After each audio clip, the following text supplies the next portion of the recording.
My name is Ken Coleman, and I'm the director of the Center for Political Studies here at ISR. And I want to welcome everybody on behalf of the Department of Political Science in LSNA and also the Center for Political Studies here in ISR. I'm going to turn it over, first of all, to Nancy Burns, who is the chair of the Political Science Department. All right, so I'm just really honored to get to say a few words about Mark. I know others are going to talk about his amazing worldwide impact, his amazing partnership to build social science institutions really everywhere. So I'm going to focus here on the equally important impact he's had with respect to teaching and mentoring. So you all know probably that Mark has been here since 2001. So I went back and looked at how he started here. And do you know that in the very first year he was here, he became this astonishingly central graduate student mentor. By the end of the very first academic year here, he was working with 8 grad students. That grew to 13 in his second year. Just, you know, by comparison, if you think about our cohort size is 12, right? Okay, so 3 of those initial students, Amaney, Dan, and Lindsay, you're going to be able to hear from later on. Diana and Michael came along after, and you'll hear from them as well. I just want to say that this was day 1.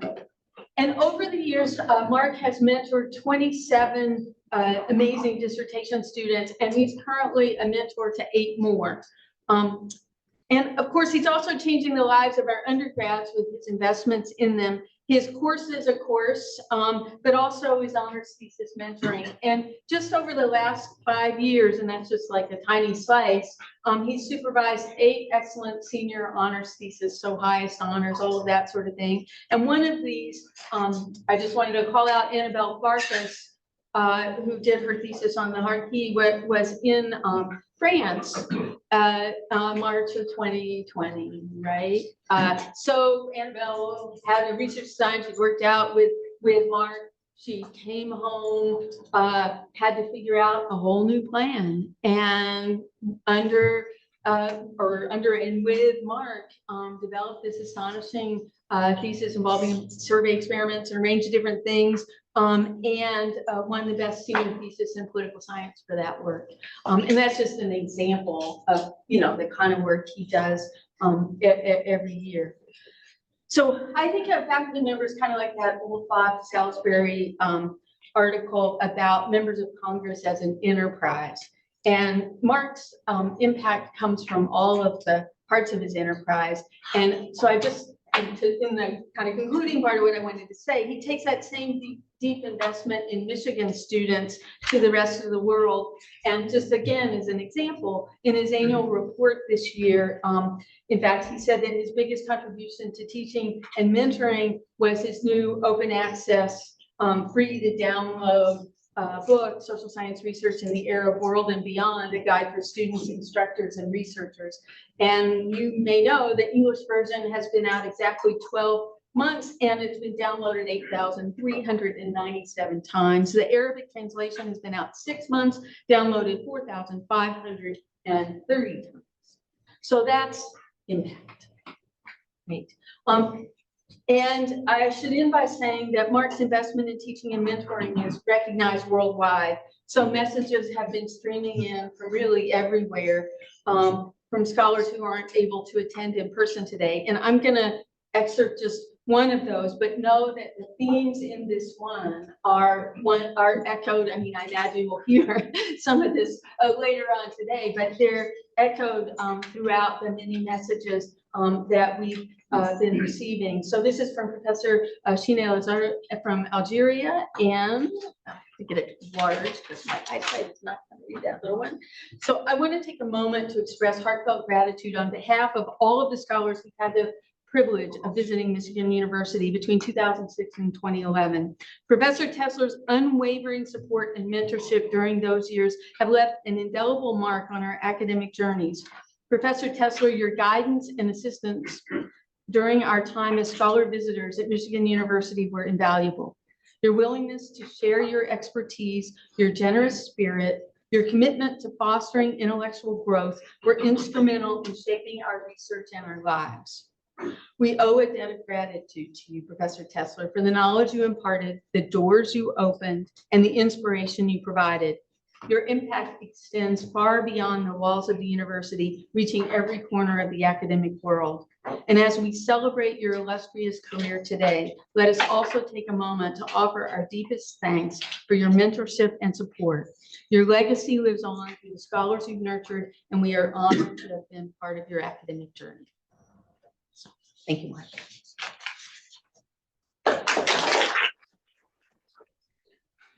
So once again, I'm Ken Coleman, Director of the Center for Political Studies. It's a joy to, again, welcome you all and to kick this day off with, thank you, Nancy, for those great remarks. I do have a few emails from people. So I'll start with those. People who have written in. One is, why are you stealing all the great grads? Oh, sorry, that was from a colleague. Why do you get such good comments from your students? Oh, that's another from these are from colleagues who are just jealous of Mark in all the many ways. This is actually a real one. I would like to take today's event as an opportunity to thank you for being a great mentor in my life. You've nurtured me. This is from Salue Zerhouni. You've nurtured me with lessons that I keep carrying with me. I really admire your integrity, your scientific rigor, your passion about all that you do, your empathy, kindness, generosity, how caring you are for all of your students. Your commitment to making a difference in the lives of students and scholars from the MENA region is worthwhile. It owes you respect and appreciation from all who've had the privilege to know you and work with you. I am sincerely grateful that our paths have crossed. I thank you for your being supportive throughout the past 24 years. Here's another one from Makhdar Al-Haras, if I pronounced that correctly. I hope you are well. Today is a celebration of an eminent researcher and a wonderful person from whom I had the honor and chance to collaborate with. I can never forget neither the crucial projects we shared nor my direct contact with American universities that were made possible thanks to your goodwill and generosity. In both circumstances, I personally enjoyed being very much in contact with you. Furthermore, I am convinced that you are a wise person always for peace between Arabs and Israelis. I feel immensely joyful for the lasting relationships developed between Israel and Morocco. I will always keep you in my mind and heart. From Makhdar. So these are just a sample of things we are hearing. And when I first sent out the invitation, maybe 9 or 10 months ago about this event, a lot of people wrote similar kinds of things for Mark from all over the world. And it's really amazing. So Mark, let me just say thank you from all of us in CPS for what you've done for the center, but also really what you've contributed to knowledge and to students' lives.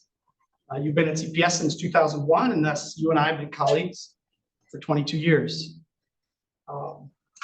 I share the utmost respect and admiration for what you've done with all of my colleagues.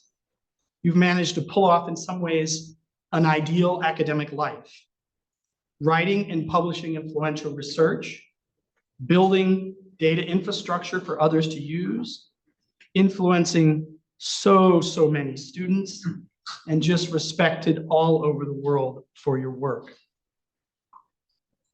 Your many contributions to knowledge are legendary. I'm not going to switch to the third person.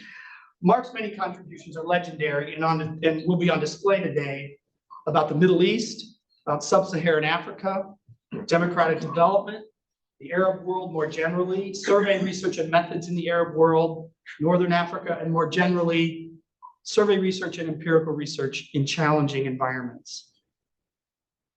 His book about the Israeli-Palestinian conflict, which is a marvelous piece of academic and educational writing, respected on all sides, letting facts speak but with fair-minded interpretation. His work in this area is respected across the political spectrum. I don't even need to say the following. Not many can say that who write on that topic. Your building along his building, sorry, third person, his building along with others, the Arab Barometer, which is a gold standard, cross-national, multi-country suite of surveys over many years, measuring attitudes and behavior of the mass public with quality samples, state-of-the-art questionnaire design, and topics of immense importance. Remember collaborating with Mark on questionnaires where we were sampling and then surveying Muslims in Europe.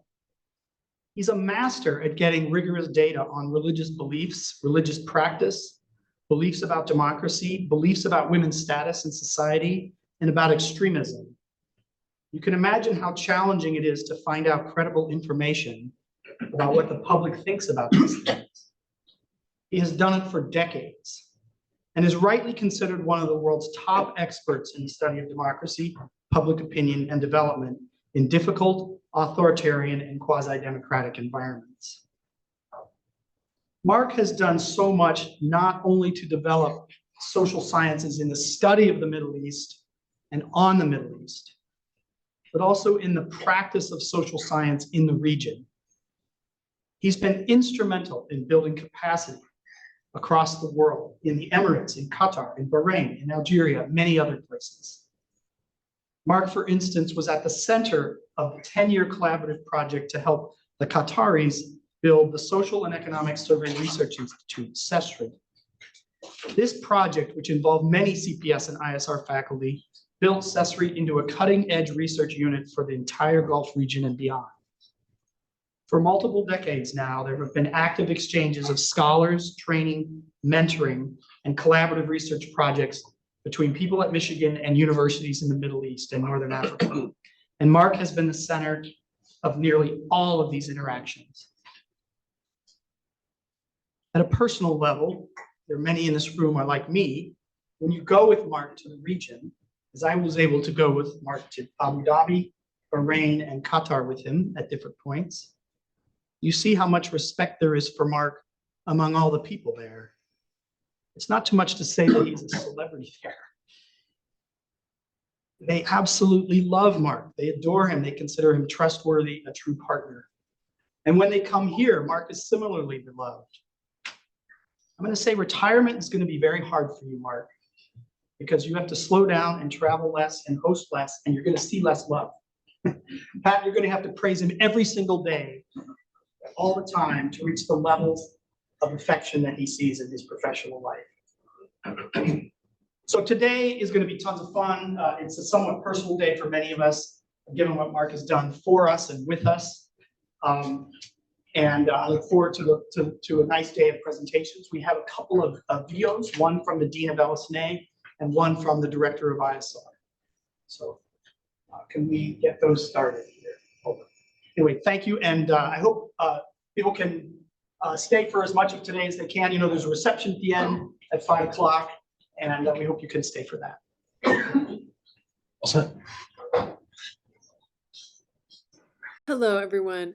I'm Ann Curzan, Dean of the College of Literature, Science, and the Arts, and I'm delighted to join you today by video to celebrate the remarkable career of our colleague, Mark Tessler.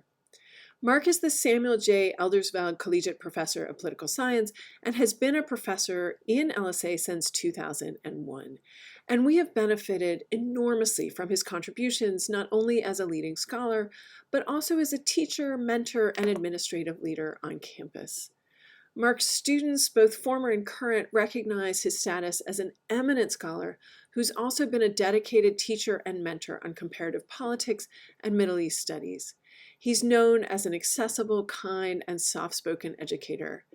In recognition of his outstanding work in all these facets of a faculty career, Mark won a University of Michigan Distinguished Faculty Achievement Award in 2017. Throughout his career, Mark has led efforts to provide opportunities for students and visiting scholars to learn abroad. Mark served as U of M's Director of the International Institute and Vice Provost for International Affairs.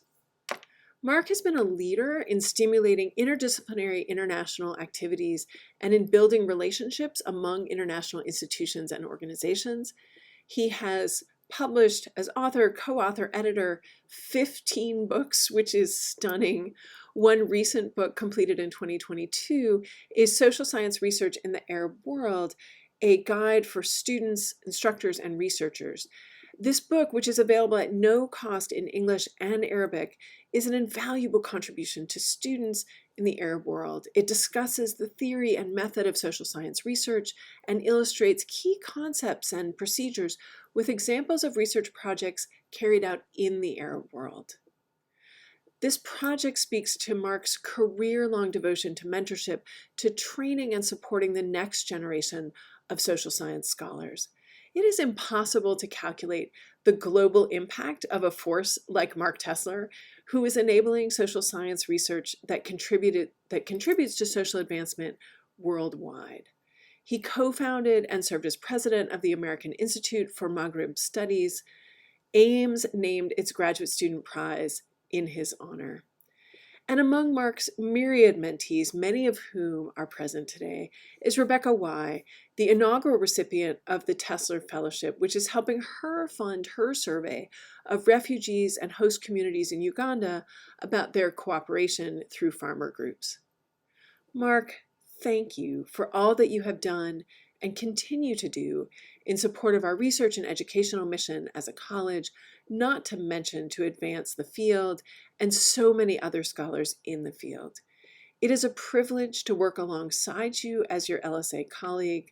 I hope this next chapter will be a wonderful and rewarding one. Welcome, and thank you for joining us today as we gather to celebrate the career of Mark Tessler. I'm Kate Cagney, the director of the Institute for Social Research. While I regret not being able to join you in person today, I'm deeply honored to pay tribute to a man whose contributions to the field of comparative politics and Middle East studies have made a meaningful impact in the field and certainly among our colleagues at ISR. Mark is an honored and beloved affiliate of the Center for Political Studies. It's interesting to note that Mark's role as director of CPS began 2 decades ago, nearly to the day of this celebration. Mark's scholarly pursuits have been broad in scope, exploring the intricacies of the Middle East, its citizens' attitudes and values, and their political implications. His work has been nothing short of exhaustive, where he seemed to set out to fill every missing dimension in political science research concerning the Arab world. His thorough and even-handed scholarship has helped us understand such topics as the Israeli-Palestinian conflict, the origins of ISIS, and the effect of rigged elections on democracy, really to name only a few, and I know you'll discuss much of this in your conversations today. I also want to note some of his numerous books, Religious Minorities and Non-Secular Middle Eastern and North African States, published in 2020, Public Opinion in the Middle East, Survey Research and the Political Orientations of Ordinary Citizens, 2011, Islam, Democracy, and the State in Algeria, Lessons for the Western Mediterranean and Beyond, 2005, and Area Studies in Social Science, Strategies for Understanding Middle East Politics, 1999. His work has garnered national honors and recognition, such as his groundbreaking book, A History of the Israeli-Palestinian Conflict, which was named a notable book of the year by the New York Times. Supported by a Carnegie Scholar Award, his work on Islam and politics in the Middle East, explaining the views of ordinary citizens, was based on 42 nationally representative surveys conducted across 15 countries. This work investigated popular perceptions and preferences related to the role that Islam plays in government and public affairs. Most recently, Social Science Research in the Arab World and Beyond, a guide for students, instructors, and researchers, was just published. Additionally, Mark co-founded and co-directs the Arab Barometer Survey Project, a monumental undertaking that has significantly enriched our understanding of Arab societies. The project's first wave of surveys was recognized as the best new data set in comparative politics by the American Political Science Association in 2010. By 2022, Arab Barometer had conducted 68 surveys across 7 waves in 15 countries, engaging in face-to-face interviews with over 100,000 ordinary citizens. The data collected from these surveys is freely available to scholars worldwide. Today, on behalf of everyone at ISR, I want to express our deepest gratitude to Mark Tessler and all he has built. As we celebrate his career, please enjoy this afternoon's presentations of research by his colleagues, a testament to the enduring impact of his work. Is that enough nice stuff for you today? I'd like to, I think we have about 10 or 15 minutes if anyone would like to speak right now from the audience. And all this at about 1:15 and begin again at 1:30. Would anyone like to say something? It's got to be nice. Doesn't have to be true. Doesn't have to be true, just nice. Hold on, I got one in the back. Must. I just want to add that there's a lot of stuff that's being said in past tense, right? You've had a great career, and we're collaborating on a project that's going to go at least another year or two, and I just want to put this in the present tense because I want to remind you that we got a lot of work to do. So, thank you.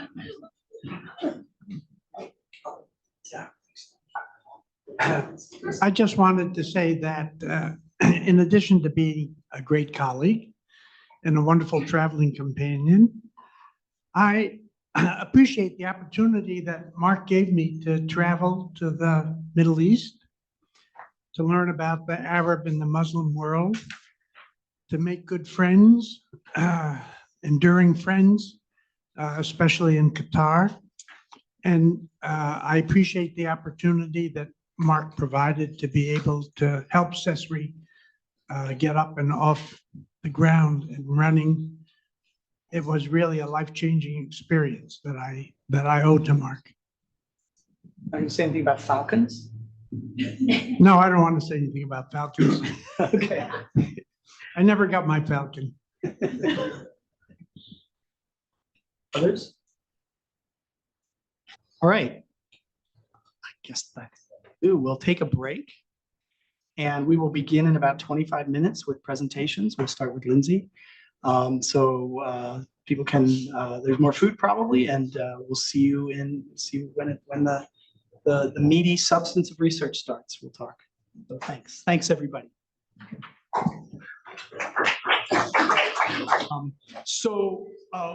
This first session will have 3 speakers. I'll introduce all of them right now, and then we will save Q&A after the third presentation.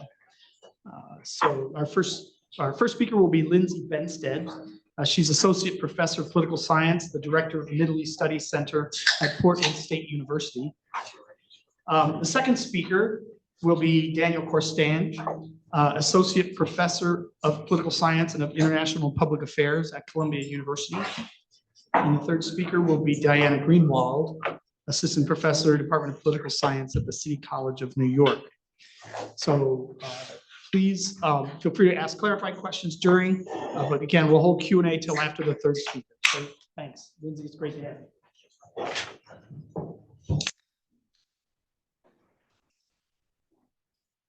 Well, thank you. It's such an honor to be here and to celebrate with you the contributions of Mark Tessler to the field. When I think about Mark and Pat, I think about kindness. That's the word that comes to mind. And like so many others here, I'm just so thankful for the good fortune of applying to Michigan and coming here, because I see in this crowd faculty who have personally impacted my life in addition to Mark. So we're really grateful for the impact that you've had. I'll be speaking today on women's political participation in the Arab world, focusing on voting. Here we have a figure which shows the proportion of women elected to national assemblies across the world. And we can see that the top line, this is Scandinavia. So in Scandinavia, we have the highest proportion of women in parliaments. And the yellow is the Arab world. For a long time, the Arab world, in terms of women's descriptive representation, was the lowest in the world. It was about fewer than 5% of parliamentary seats in 2000 were held by women. And yet, due to the expansion of electoral gender quotas, we see that the proportion of women in the legislature in the Arab world has surpassed the Pacific states, the Asia Pacific states. So despite the rise of women in legislative bodies due to quotas, few, if any, studies examine whether and why ordinary Arab women vote. So that's what I'm going to talk about today. And there are a couple of myths.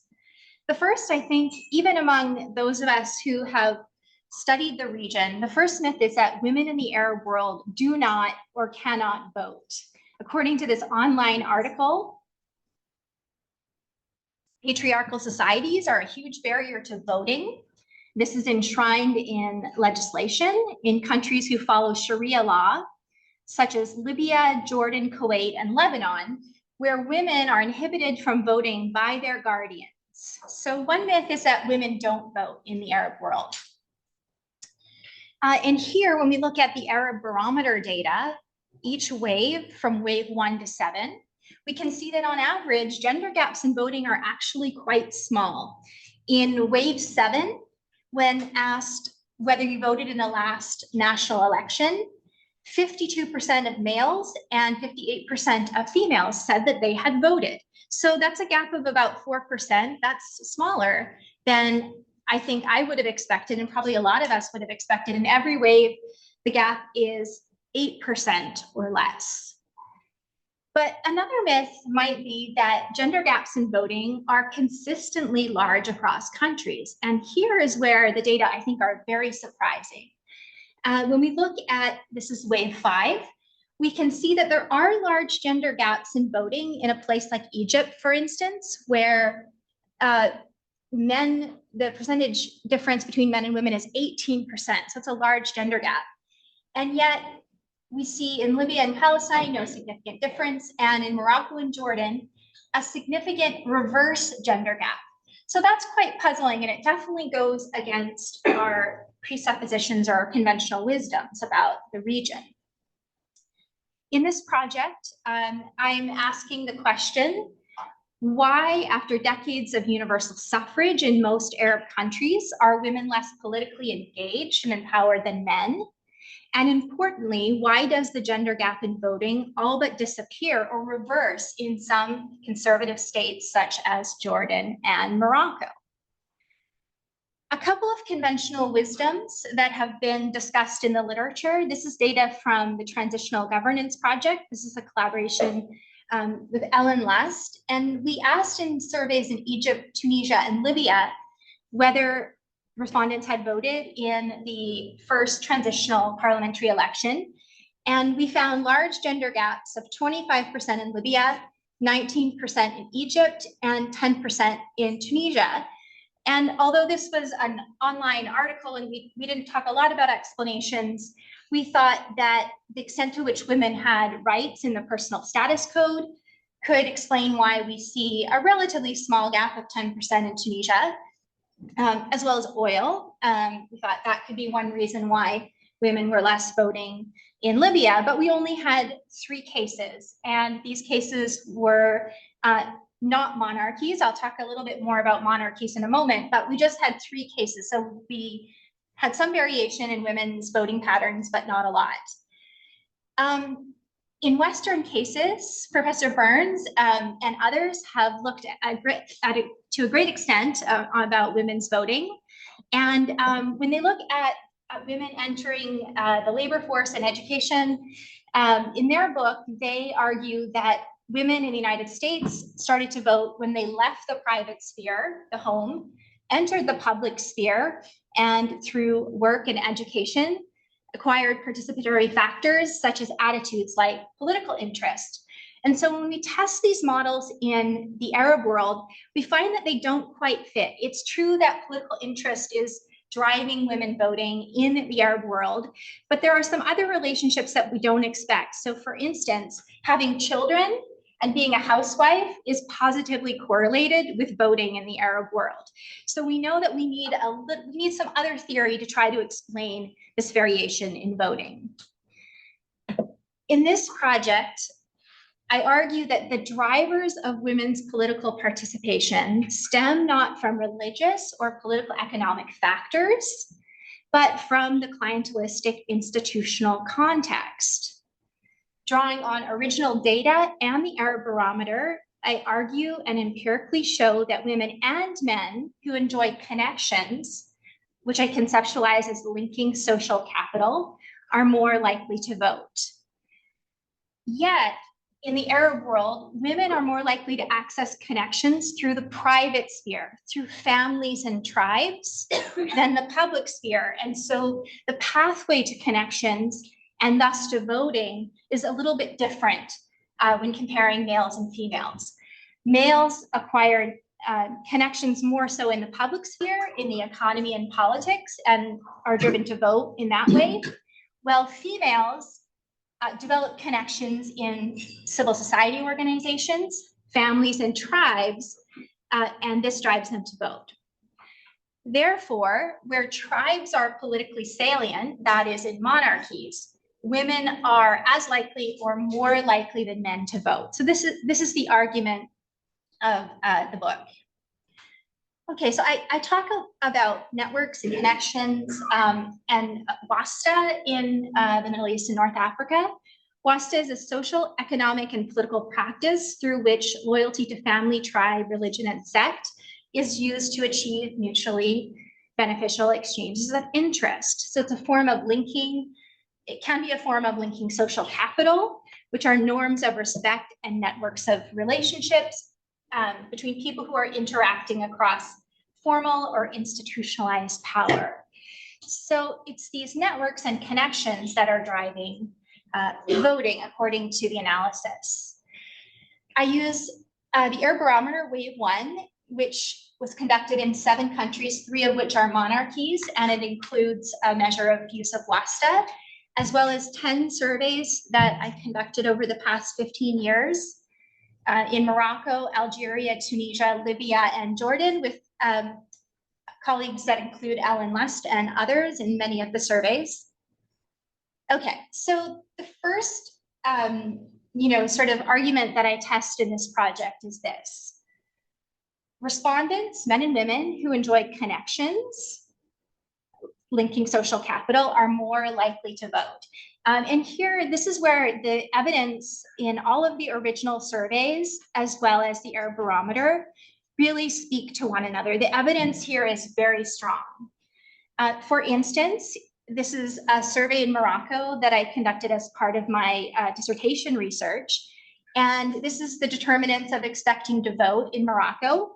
We see that when the individual said that they had asked a local counselor for assistance with a problem that they had, this was related to a higher likelihood of expecting to vote. And this was the case not only among males who had contacted a local counselor, but also females. So if you had, established this linking social capital in the public sphere, then you were more likely to vote.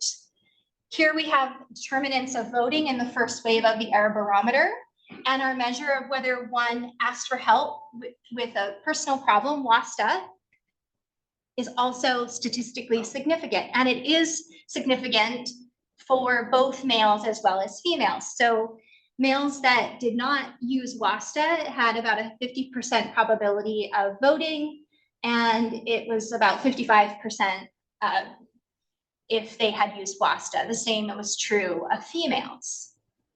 But the link between the type of linking social capital and the probability of voting depends on the type of relationship. Where the relationship is really proximate to elections, so the connection is with an MP or a regional local leader, we see that there's a really strong and large relationship predicting voting. Okay, so if linking social capital is so important for driving voting, where does it come from? And do males and females develop this linking social capital in the same way, or are there different sorts of patterns that are gendered? We know from research that I and others have conducted that women are systematically excluded from clientelistic networks in the public sphere. So the sphere of politics, the economy and politics, where males are numerically dominant. So this having this form of public sphere linking social capital that's really going to drive voting. This is something that males are more likely to develop than females. That's something to keep in mind. Yet, women are more likely to access connections through the private sphere. So in a tribe, for instance, males are not numerically dominant. It may be true that in patrilineal tribes, males have more status, but females also belong to tribes just as much as males do. Females are part of friend networks, family networks, and also the domain of civil society organizations is one that in some instances, females are relatively numerically dominant as well. So for instance, in social issues, in women's rights, these are forms of public engagement in which, relative to other types of public engagement, females are closer to parity, if you will, in these settings. So are females establishing their linking social capital that's driving their voting in a different way? They are. This is an original survey from Libya where respondents were asked if you had a problem, such as enrolling your child in school, who would you go for first for help? And here we can see that for males are more likely to say that they would go to local government. So they would seek help in the public sphere where they have denser clientelistic networks. But for females, they are more likely to say they would go to a family member or a friend. So we see these gendered pathways of establishing personal connections. The same is true of original surveys in Morocco, Algeria, Libya, and Jordan, where when we ask respondents about their attempts to talk with a parliamentarian about a problem, we see that females are much more likely than males to say that they went to that person because that person, often male, was a member of their tribe. Whereas males are more likely to say things like, this person was a business connection, if you will. So we are seeing these public and private worlds around which males and females are establishing linking social capital. Same thing with the types of Wasta in the Arab Barometer. We're seeing men using connections with government officials and women going more to civil society organizations and members of their tribes. Okay, so next, where kinship ties are politically salient, that is in monarchies, women are more able to establish these private sphere connections. And therefore, this is explaining why women vote as often as men or more than men in some settings than others. Here we have gender gaps in voting in every election, in every wave of the Arab Barometer where this question was asked. And we have the largest gender gap in the local elections, wave 5 in Libya, which had oil, there was war, there was a 29% gender gap in voting.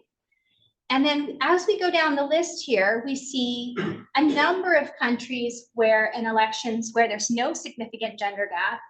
But here at the bottom, we have reverse and statistically significant gender gaps in Bahrain, Jordan, and Morocco, 3 monarchies in which I would argue females are narrowing this gap in being able to establish linking social capital or connections through the use of the private sphere. So through their tribes and families that are politically salient in the elections. And we see this as well when we put it in the form of a regression. We can see that although citizens vote less often in monarchies than in non-monarchies, being a female and living in a monarchy is associated with a statistically significant increase in the likelihood relative to males of voting.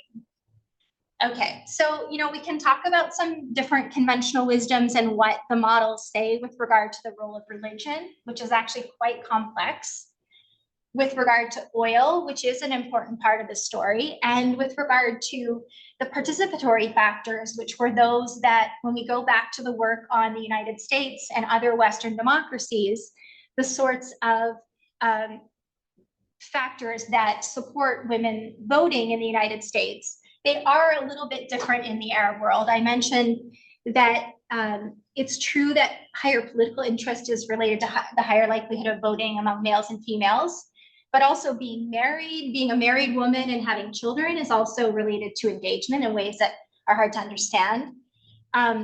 In terms of work seems to be, employment outside of the home seems to promote men voting, but it doesn't have an effect for women. So there's some interesting material there to explore.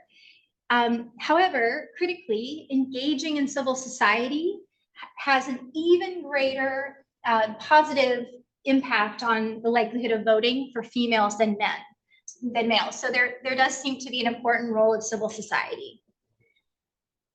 Okay, so in conclusion, gender gaps in voting stem not from religion or the political economy, but from the clientelistic context in which politics is informal and networks are critical for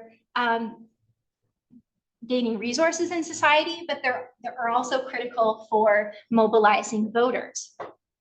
Women in the MENA region find unique pathways to empowerment, often in the private sphere, while being stymied by labor force participation, contrary to conventional wisdom. So here, the literature from the United States, from Western democracies, resonates to a degree in the Middle East and North Africa, but the story is a little bit different in that in Western democracies, we think more about females leaving the private sphere, working and becoming educated, and then being more politically engaged. In the Arab world, due to the strong cultural bifurcation between the public and the private sphere, it would seem that the private sphere is also an arena of empowerment for women. In monarchies, which tend to have more politically salient tribes, women are likely to acquire linking social capital and vote. And so this is against our, our conventional wisdom about tribes as being traditional and patrilineal. There's this way in which tribes are empowering women to vote, while at the same time, they're also reinforcing an authoritarian and even patriarchal status quo.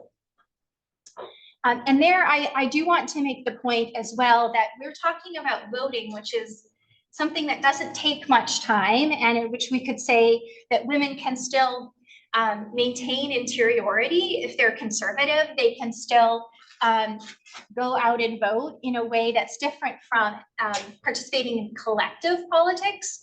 It's important to note that if we look at other kinds of collective politics, like discussing issues with your community, we see enormous gender gaps in every country in the Arab world, including some with the best records on women's rights, including Tunisia.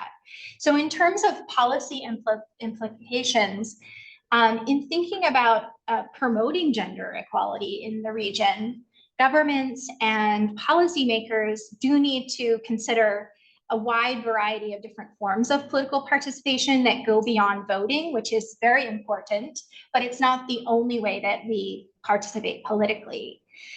And the data also show really quite strongly that supporting civil society, which is a priority of USAID and other development organizations and agencies, supporting civil society for men as well as women is a pathway to women's political engagement. So there is evidence that we are on the right track if we focus on civil society promotion. Electing women, especially through quotas, is also very important because other research shows that when women are elected, it reshapes networks and it makes the public sphere, the development of networks in the public sphere, less gendered. It allows more females to directly connect with legislators, and this is directly connecting with legislators in the public sphere is very important for promoting voting. Thank you very much for your attention. It's just an honor to be here, and I look forward to your comments and questions.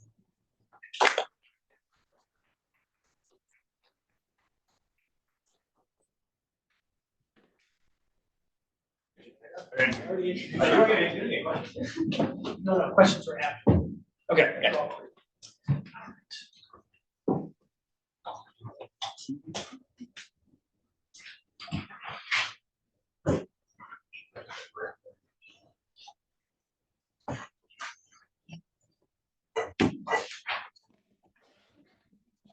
Switch on when you're ready to go ahead. Oh, gotcha.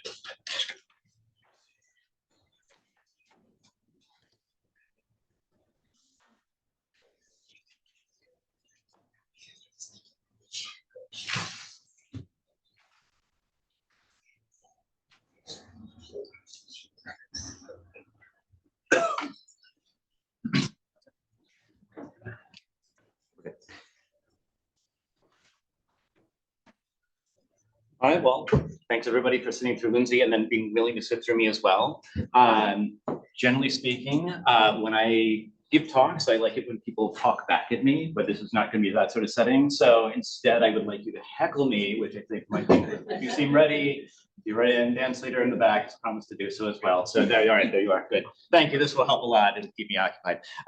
So anyway, I'm going to talk a little bit about something that I think is probably near and dear to Mark's heart. Or at any rate, kind of builds off some of the things that Mark had done that I had first discovered when I had arrived. So as Nancy had mentioned, implied, I arrived in 2001, the same year that Mark did. And I remember at kind of the early meet and greets with the graduate students, a couple of the other older graduate students walked up to me.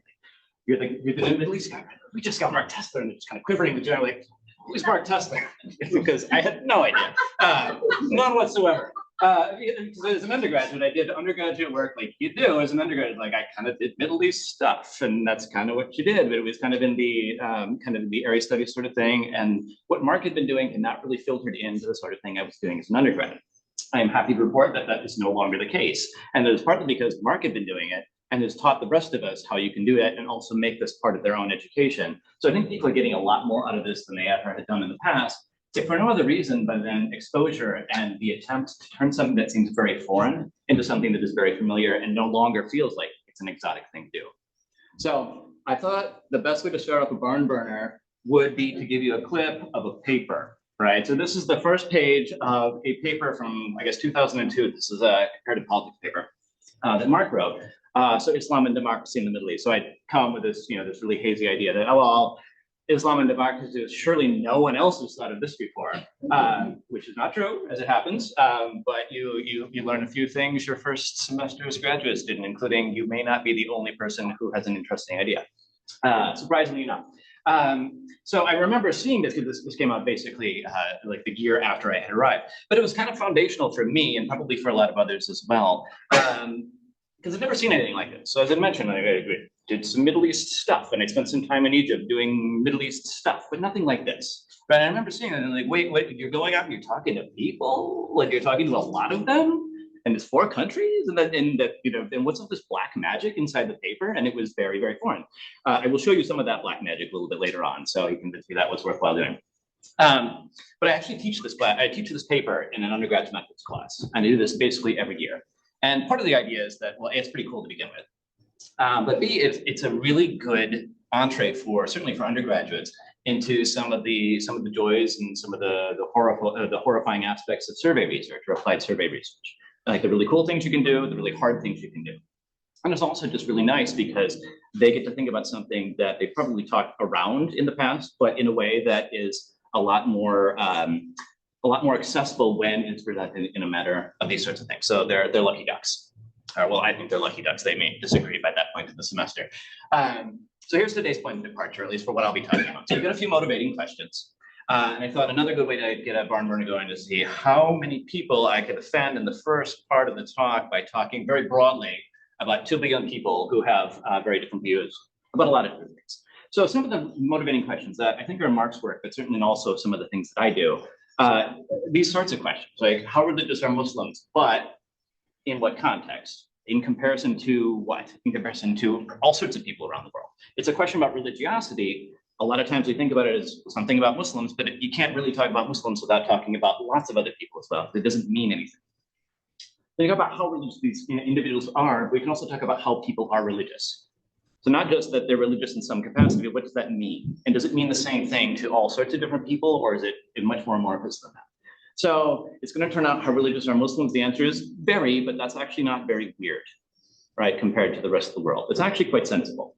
And how are Muslims religious? In very sensible ways, or very ways that you can really understand, we think.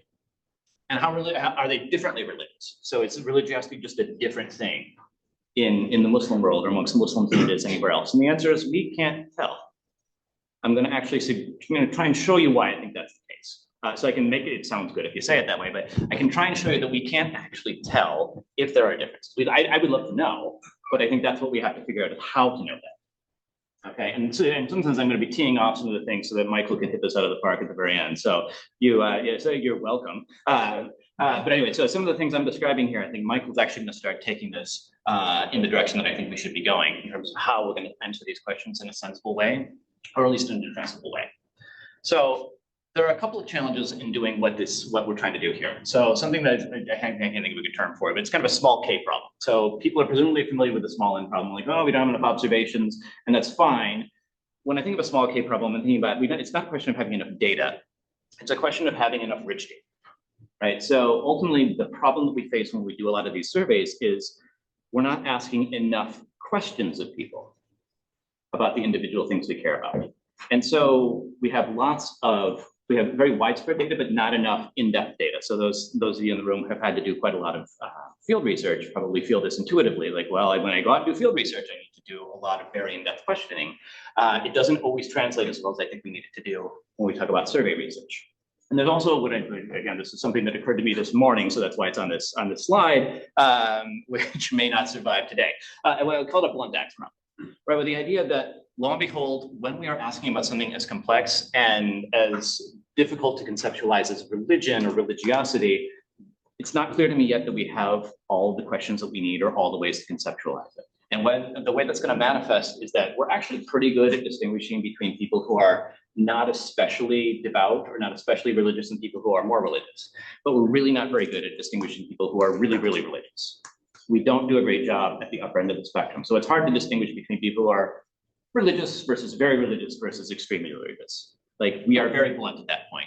And that's where I think a lot of the action is. That's where we have to go forward from there.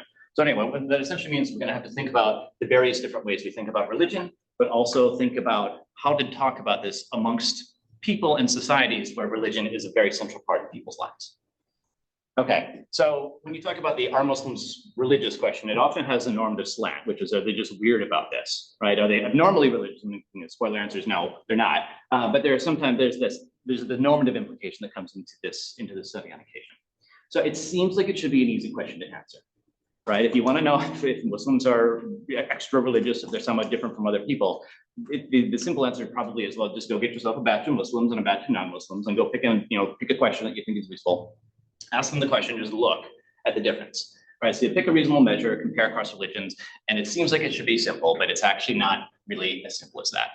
So part of the problem is we'll have to pick an indicator, or we'll have to pick a question, or at least multiple questions, and I'll have more to say about that in a little while. So I'll bracket that for the moment. But we also need to be able to compare people across faith traditions, whether that's in one society or ideally in many societies. Now, historically, we just had not had a lot of public opinion data or mass attitude data from the Muslim world. And the reason we have a lot more is sitting over there, right? So when I started, this was a weird thing to have access to this. And the reason that this paper was so interesting was that there's data at all. There are data from 4 different places. I mean, it was a challenge to put it all together, but there were data and you could do something with that. And we didn't have that for the most part. And so the fact that the World Value Survey exists is wonderful, but it's a situation where it's widespread, but there's non-random sampling of the country. It's no terrible surprise that we don't have data from North Korea. It's not terribly surprising that we don't have a lot of data from Libya and so on and so forth. We particularly, up until fairly recently, did not have a lot of data from Muslim majority countries in the World Value Survey. We now have things like the Arab Barometer, which is wonderful, and it didn't exist previously. And the reason we have it is he's sitting over there, and he's sitting right there, and Amaney is in the room as well. It's wonderful we'll have these resources. But they have a different set of challenges in that if we're going to talk about the Arab Barometer, we're not getting people from outside the Arab regions. We're not going to get the sort of variation we would want in order to answer a question like this.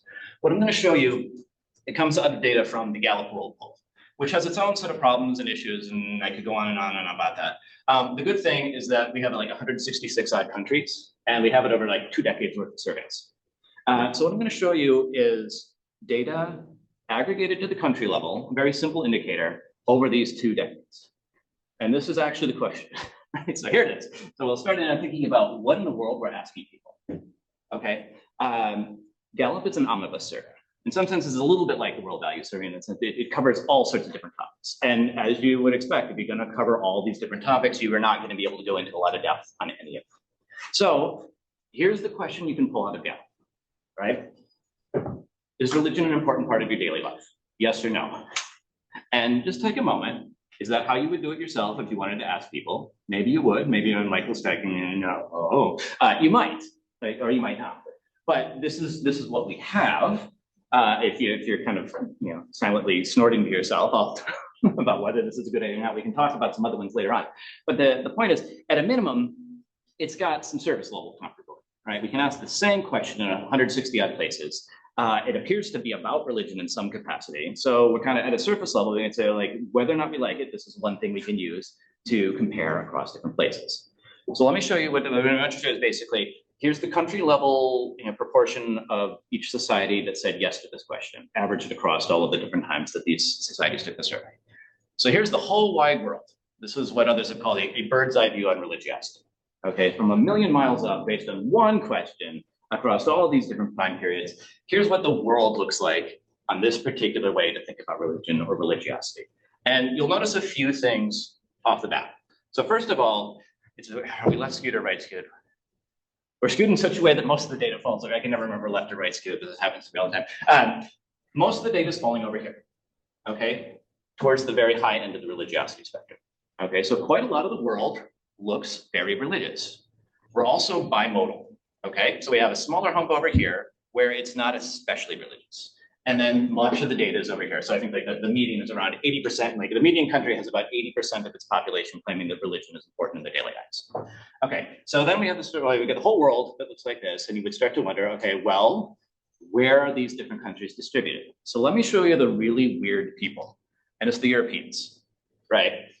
Surprise, it's the European, right? So, and this shouldn't be terribly surprising to people who follow like the secularization debates and so forth. But the idea is that, lo and behold, this left hump, the less religious part of the world, is very heavily concentrated in European societies. It's not that they're all this way, but by and large, the median value or the median country amongst European countries is about 40%. Okay, which is suggesting like a bit under half of the population considers themselves to be very religious or considers themselves to be pious or devout. Right, so they're kind of over here, and this is what Muslims look like, Muslim societies. By and large, it's heavily concentrated on the upper end of the spectrum. There are a few, there are a few outliers. These are, for what it's worth, ex-Soviet republics or satellite states where communism was kind of a thing for a while. But for the most part, most societies, Muslim majority countries, are over here on the upper end of the religiosity spectrum. And the median is somewhere in like the 90s.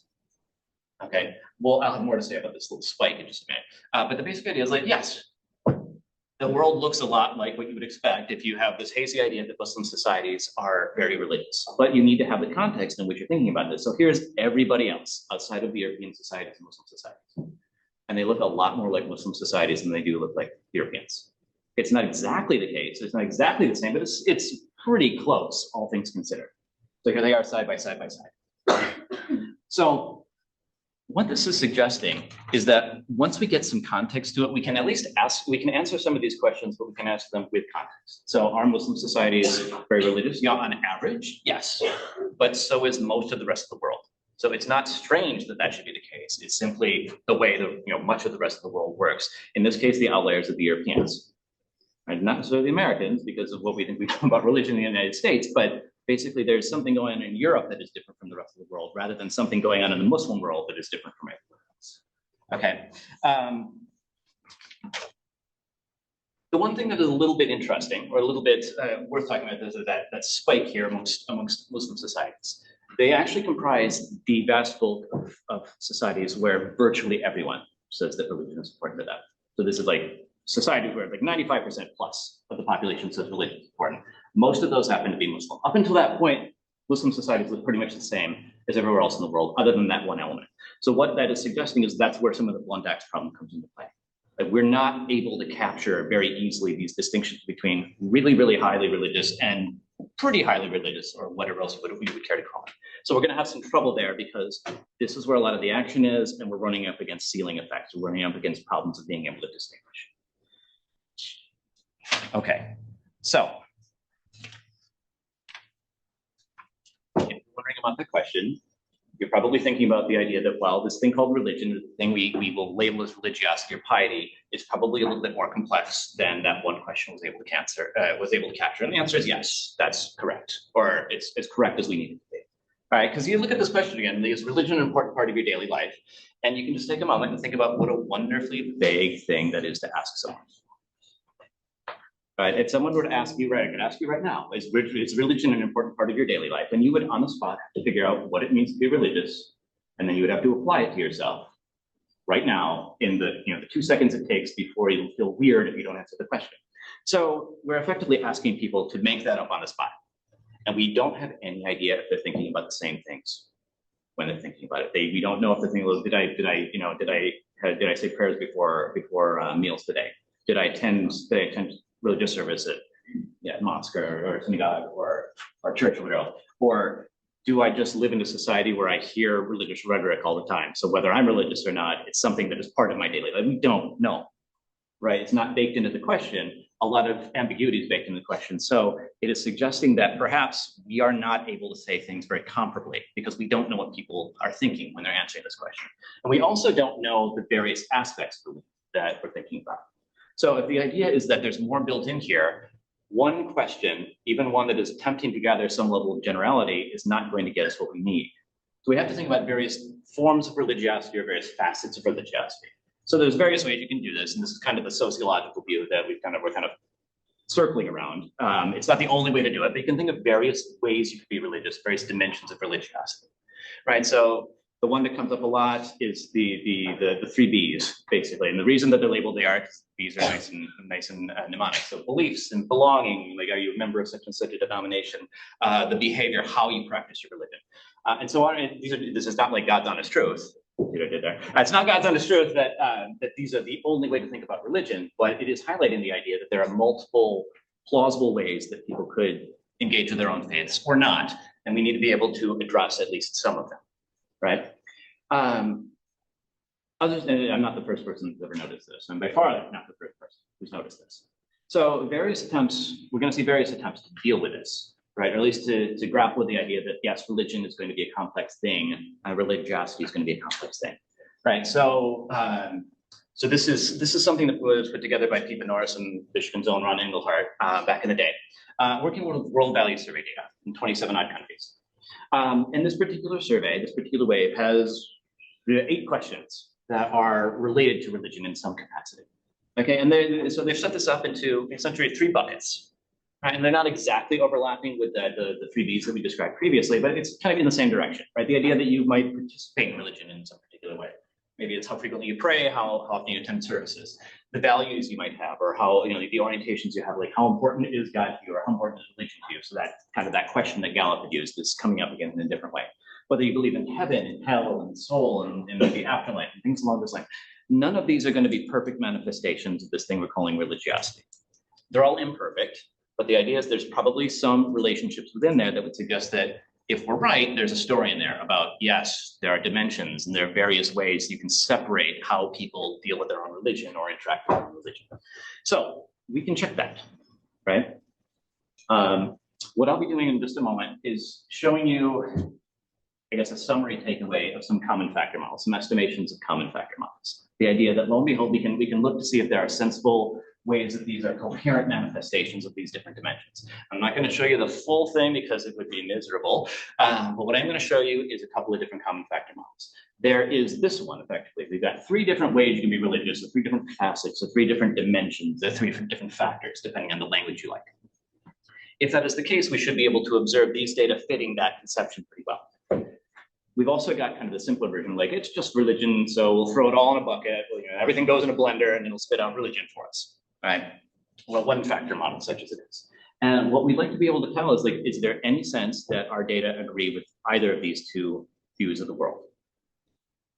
What I'm going to do next, I'm going to show you the results of doing that with the full sample of like 30,000 odd people in 27 different countries, which sounds like a good idea, except it's not, right? Or it sounds great, because 30,000 is a big number in 27 different countries, and that's great because you've got heterogeneity, except it's not great. It's actually really bad for what we're about to do. It's ludicrous to do. I'll show you what you get if you do the ludicrous thing, and I'll show you where it starts to break down when you start to pay attention to all of that heterogeneity. Okay, so I'm not going to make you remember the cryptic numbers. If you're familiar with these sorts of things, you'll be able to read these tea leaves. All right, so what you're going to be able to see, the takeaway here, here's that throw everything into a blender model, right? It's all religion in some capacity. Throw it into a blender. How well overall do these data fit with this model? And the answer is it's pretty good, right? It's you're kind of on the margins. Like, yes, it's kind of religion in some capacity, but it's not particularly informative. It's not particularly good. You can fit it. It'll give you mathematically sensible answers, but not particularly interesting ones because they don't really fit the data very well. That story about these three different facets of these three different dimensions fits the data a whole lot better, right? Again, read the tea leaves if you wish, but the idea is that we seem to have a story where, yeah, we have evidence in favor of this conceptualization based on these particular questions. It seems to be the case that we can talk about a coherent dimension of participation, and another one about values, and another one about beliefs. But again, the problem is I just threw together 30,000 people from 27 different societies, and that involves making an incredible amount of assumptions about how people are pretty much the same everywhere, which is something we should demonstrate rather than something we should assume. Okay, the assumptions of sameness are a number right here. So we have the idea that, first of all, on those facets, the idea that we have three different dimensions, it implies that everybody thinks about these things in three dimensions, or that these three dimensions apply to everybody. And we should show that rather than assume it, right? How those particular questions map onto those dimensions is something to be shown rather than assumed. The manifestations of the answers people give to those particular questions depend a lot on what it means to somebody when we say, like, how important is God to you? Or do you believe in life after death? And an interesting example of this is some of the most religious countries on these particular metrics are places like Iraq and Iran and Bangladesh, and they all look really, really, really, really pious on these measures until you get to something like life after death. And can you imagine why Bangladesh might be related to why there might be such a drop in Bangladesh of all places for life after death? Because it starts to sound a little bit like Hindu practice. So even something as simple as life after death, it's an innocuous question, but we still have problems with how people are interpreting each of these questions. So we have to think about meaning, we have to think about salience. Okay, so what I'm going to do now is I'm going to take those same models, and instead of taking one great big model and shoving 27 different countries in, and I'll do effectively 27 different models, fit those models, and try to show like what comes out of this. And the question is not a whole lot, really not a whole lot that's useful. Okay, so we're going to take each of these models by country. And what I'm going to show you is, like, do we try to fit the model for that throw everything in a bucket model. We'll try and fit it I'll show you the fit for three different dimensions. All of these countries over here were able to fit a model with three dimensions as well as one dimension. And that's not, the bar is very low here, right? It's not that this was a good fit. It was merely, can you get mathematically sensible answers when you fit these models? So that's a really low bar.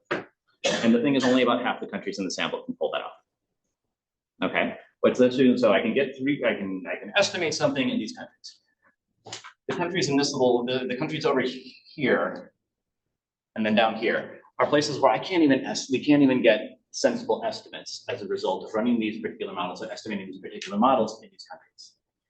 We get mathematical nonsense as a result of it. So it's suggesting that maybe we have useful answers, or maybe we have useful conceptions, but we can't tell on the basis of the data we have in front of us, which is a far cry from what we've just seen previously. Right, it turns out to be the case that, lo and behold, the countries that I can actually estimate three-factor models fit pretty well. So that's some comfort, except we can only do it for about half the countries, and we get pretty poor fit for the countries that we can estimate with the one-factor models. But then the question, of course, because we got a special emphasis here in Muslim societies, will Muslim societies fit these, be able to fit into these different conceptions of religiosity? And the answer is really no, right? So it's actually even worse when we talk about the Muslim majority societies, right? So 2/3, we get 6 of them in this particular sample, and 2/3 of them we can't even get to the model that we're interested in. So it's a roundabout way of saying, look, if we're going to understand this, we're going to have to do more than what we've currently got sitting in front of us. Right? We don't have enough data, or we don't have the rich data that we need in order really to dig down into these stories we're telling ourselves about what religiosity is and what it means to people in these different societies. It's not saying that we're wrong, that the conception of 3 different dimensions is wrong. It's saying that we don't know if it's wrong. Right? We're at the point where we are at absence of evidence rather than evidence of absence. We have, in some sense, we have inadequate data to really take this as far as we would like it to go, right? We can't really make sense of Muslim religiosity in the absence of making sense of non-Muslim, like other than Muslim religiosity, but we don't have the data to do it as well as we would like. And we would like to be able to compare Muslims to non-Muslims, but it's hard to do that when, lo and behold, we can't fit the sorts of things we'd like to fit, right? What we can do, and this is where I think we're going to have to go. Essentially, this is we've cleared an immense amount of brush through all the work that we have leading up to this. But I think what we have to do next, essentially, is to start smaller again, right? And this is where, if there are industrious graduate students in the room, this is where you can do us all a solid. Start smaller but go deeper, right? So we need to do a lot more of the individual country studies where we actually really nail this down and figure out, it's not just, we can't just ask you a couple of questions about religion and call it good. We have to be able to figure out really what will be reasonable ways to talk about religion in societies X versus Y and Z. In the process of doing so, we have to make sure we keep an eye on keep eyes on the prize, that it has to be comparable eventually, right? So we want to do a good job nailing down religiosity in Muslim societies, but we don't want to do such a good job that we can no longer compare it to anywhere else. Okay, so here's an example. So this is data from Tom Popitsky and company. So Dan, you've probably seen this yourself. These are data from Indonesia. Same sort of exercise that we were talking about with the World Value Survey data a little while ago. We have many more questions that we can answer, we can ask people here. So I think there's like 14 or 15 of them. Okay, so in raw numbers, that's great. We've got more to work with. The more interesting question is going to be, how useful are they, of course? And so some of this actually can be essentially brush clearing. Like when you ask these questions, do they tell you anything interesting at all? Right, and some of them should be fairly familiar. So look, they're asking about whether or not you think political Islam is a good idea, or the use of Sharia Islamic law should be used at the national level or the local level. You'll see some familiar. So here's another familiar friend. There's that Gallup style, is religion important to you question. And some of the others that we use frequently, like, okay, how often do you conduct your prayers? Do you read Quran? Do you attend religious services? Things along those lines. Some of those are really pretty sensible. Some of those seem like they would travel well outside the Muslim world. Others would be a little bit harder to do. So, for example, it's not obvious that. I mean, it's clear that the question about how frequently do you observe the fast during Ramadan would be a useful thing to ask people in Muslim societies, or how often you face the gap. But not obvious that there is a direct connection or a direct parallel to something you would see in a Christian society or a Jewish society or something along those lines. So we still have to deal with this idea that we have things in tension. We'd like to nail it down in Indonesia, but we want to nail it so hard that we can't compare Indonesia to Uganda or wherever you choose to pick. All right, so we have this idea. They're working with potential dimensions of this. You can think about the public role of religion as opposed to a private practice, or as opposed to private. This is something that comes up over and over again in Mark's work, the distinction between public and private aspects of religiosity. You could make it a little bit more intricate. Like you can say it's not just private religiosity, but orientations towards religion, or behavior toward religion. So what I'm going to show you is the same sort of exercise as before. I'm going to fit these data in Indonesia with these questions and the answers that people give. I'm going to try and find out, can I throw everything in a bucket with one factor and like just throw it all in there and see what happens? What about the public versus private version of this is a sensible way to think about religion? What about a slightly more intricate version of a public role and this version of private practice, private practice and this version of private orientation? So again, same sort of things before. So here's the one factor model. He leaves. How well is it? It's terrible. It's absolutely terrible. Which is another way of saying, like, we cannot, it's ridiculous to try and treat any old question about religion as if it's capturing the same sort of thing. So it's contrapositive. It basically tells you that religion is not just that simple thing. It would be nice if it would simplify our lives if it were, but it's not. You can look at it, that public versus private two-factor thing, and it fits reasonably well. It fits the data reasonably well. which is comforting because I like the private versus public one myself. So it's nice to see that the world is kind of sort of the way that I would like it to be for my own uses. And you can make it a little bit more intricate and fits marginally better. And the point is, none of them are exactly right per se, but they don't have to be right. What it's saying is that we do have evidence that this is going to be more complicated than just the simple version of here's something about religion and you can be done with it. Okay, but it is also suggesting, going back to what we were looking at with the sorts of questions we have, we need to do more of this sort of work so we can really start figuring out what sorts of questions do we hope to get in lots of different places in order to do a good job of actually capturing religion, but also doing so in such a way that we can eventually compare to places that we weren't thinking about the first time we did these sorts of things. All right, I'm not gonna make you do this. So no, I will make you do this. Okay, so if you want factor loadings and all the ins and outs, this is considered as extra credit.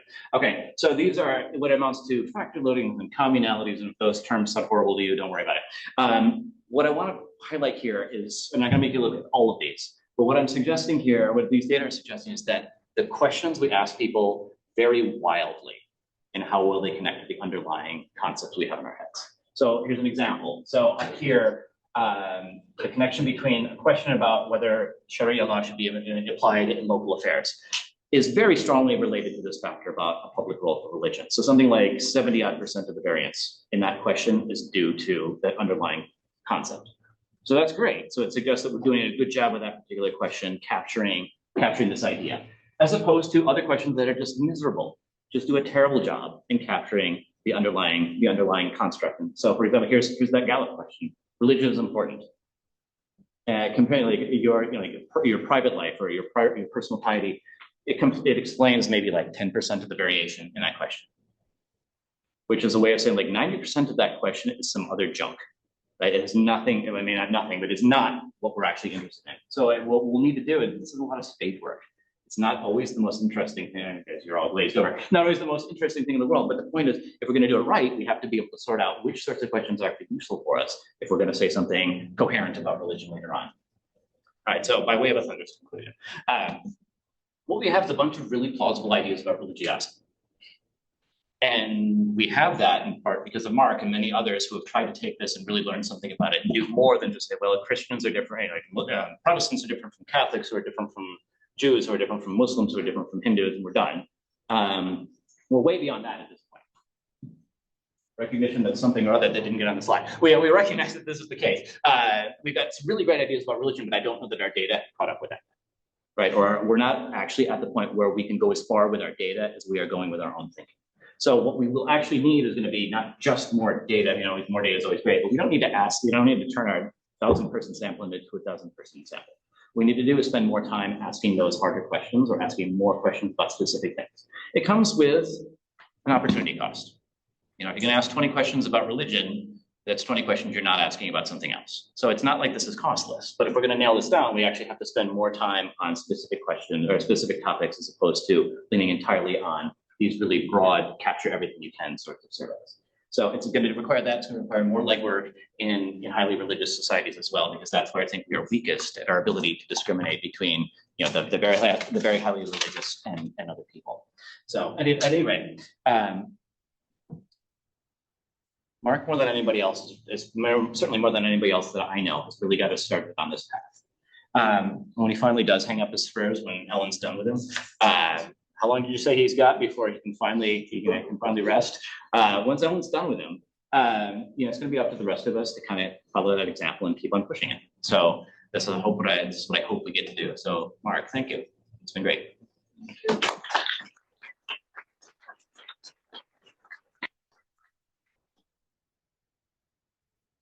Have this clicker, great.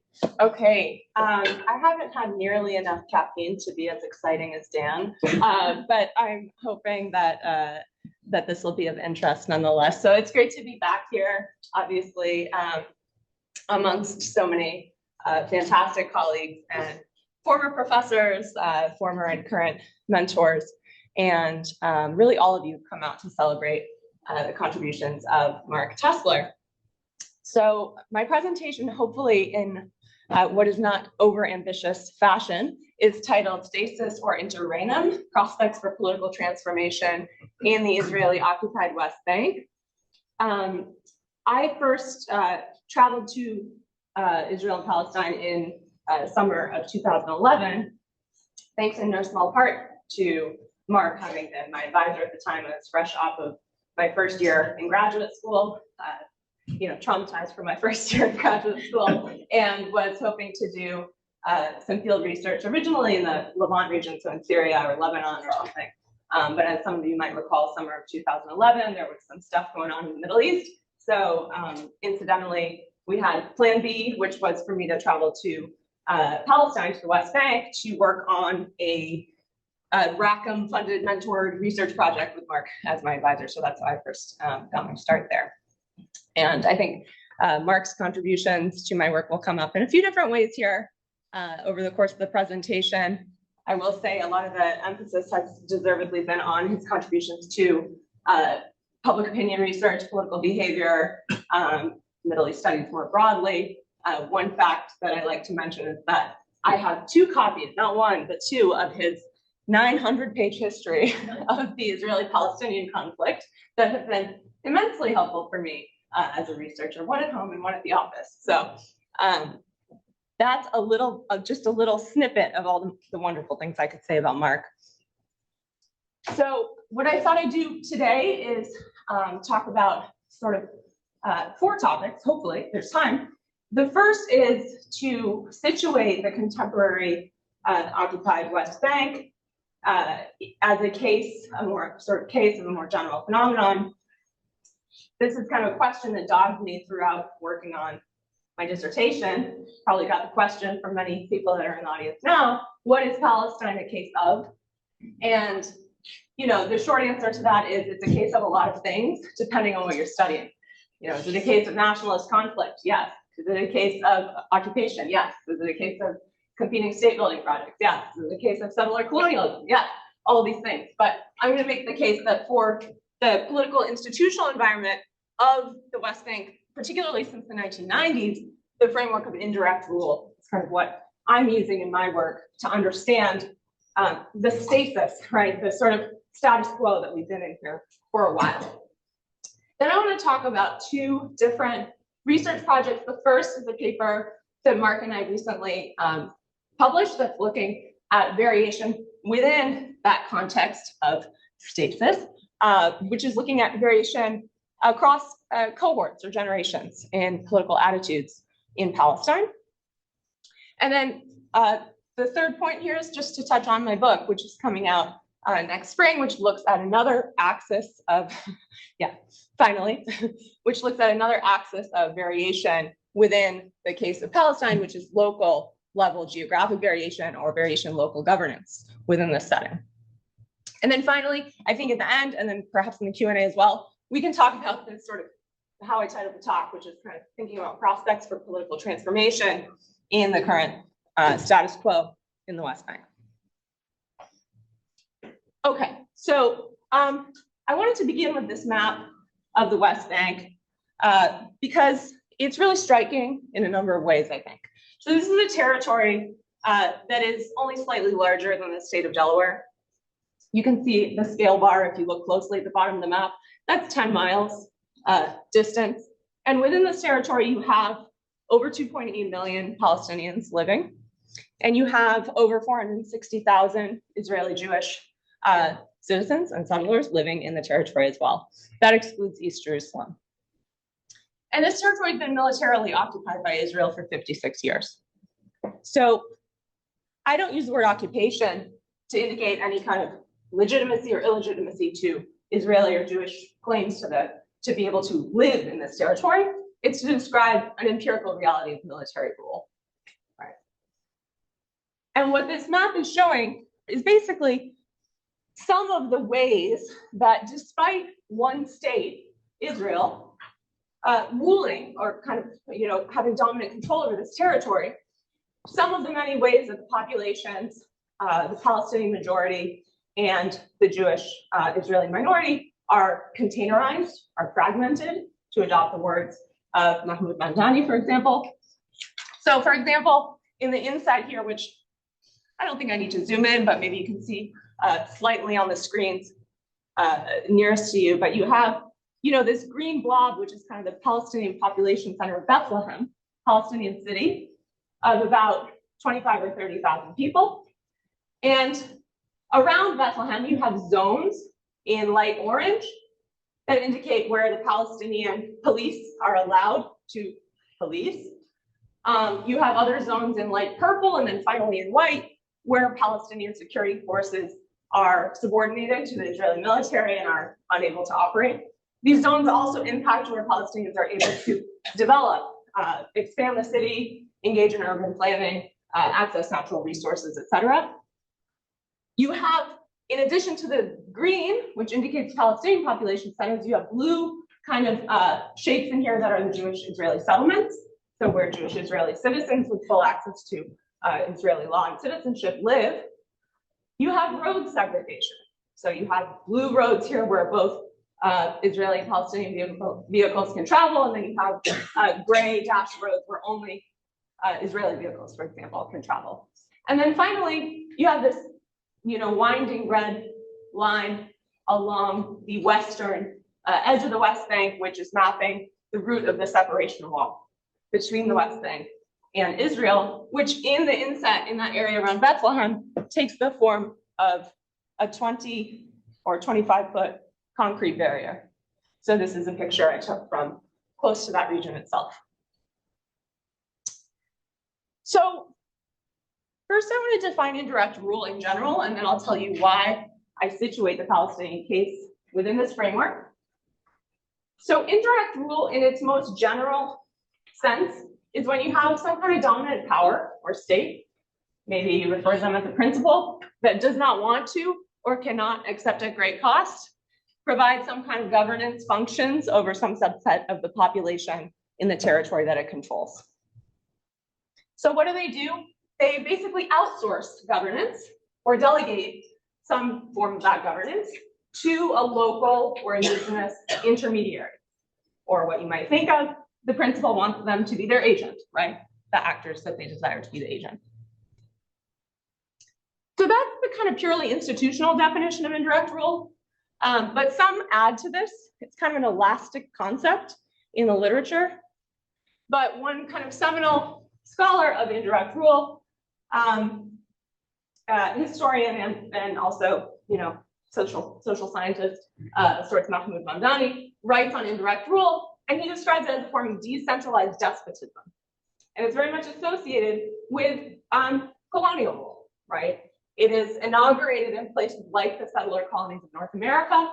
It is used by British colonial state building practices in South Asia, in Equatorial and South Africa, and then it is later refined in the form of apartheid in South Africa.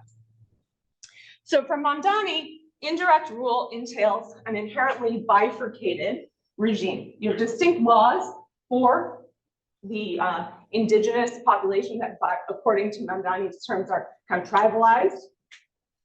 In his framework, those populations are mostly rural, interestingly, so it's a bit different from the Palestinian case in that way, versus legal frameworks that apply to European settler populations who tend to be mostly urban. So we can talk very much about, the ways in which the Palestinian case does fit in with this framework, and then also some key differences. I mentioned that urban-rural distinction is a little bit reversed in the Palestinian case. But why do I apply it to the contemporary West Bank? So basically, since Israel's occupation of the West Bank began in 1967, it has experimented with a number of strategies for ruling this territory. So all of them, centrally, were about maintaining territorial control, or at the very least, maintaining the security of Jewish Israeli citizens. This is then, extended through state-supported settlement of the territory. And all of these strategies since 1967 have also been predicated on not really assuming responsibility for full governance of the Palestinian population, seeking ways to kind of outsource that one way or the other. But there is a real turning point in 1994, which during the, in the wake of the Oslo Accords between Israel and the Palestinian liberation organization, this new authority is created, the Palestinian Authority. And up until that point, there had been no central Palestinian government in the occupied West Bank and Gaza. There had just been the Israeli military authorities. And under that, within Palestinian communities, there had been Palestinian local governments. So there had been Palestinian mayors and municipal councils, but there had been no central Palestinian government. The idea with the creation of the PA is it is a dramatic shift in the institutional landscape. It does create a centralized Palestinian government based in the city of Ramallah, whose authority is functionally and geographically heavily restricted. So I talk about this a lot in the book, but the emphasis functionally is very much on internal policing of Palestinian towns and cities. There's very little outward-facing capacity that this organization can develop. So no military, right? No control over trade, right? Borders, things like that. It's inward-facing. And it's geographically restricted in some of those ways that I sort of alluded to on the map earlier. Furthermore, while it is provided to be an organization with a democratically elected president and legislature, it de facto becomes an authoritarian institution. So it's firmly under the one-party control of Fatah, the party that of Yasser Arafat, that is itself a former rebel and national resistance movement, right? But instead of resisting occupation, finds itself then swept into the role of governing under occupation. So first under Arafat and then under current president, 87-year-old Mahmoud Abbas. So what I do with this, what Mark and I do with this paper that I wanted to sort of discuss is wind the clock back a little bit. So the creation of the Palestinian Authority came on the heels of a mass historic uprising, the first Intifada, in the Palestinian territories. And we approached this paper with a couple of interests. One was an interest in this idea of generational experiences in Palestine. It's something that's talked about a lot in the historical literature, in some other, Palestine studies literature about, the 1948 generation, or the generation of the Intifada, or the generation that experienced Oslo. But do these actual generations really have distinctive attitudinal orientations towards political developments in the territories?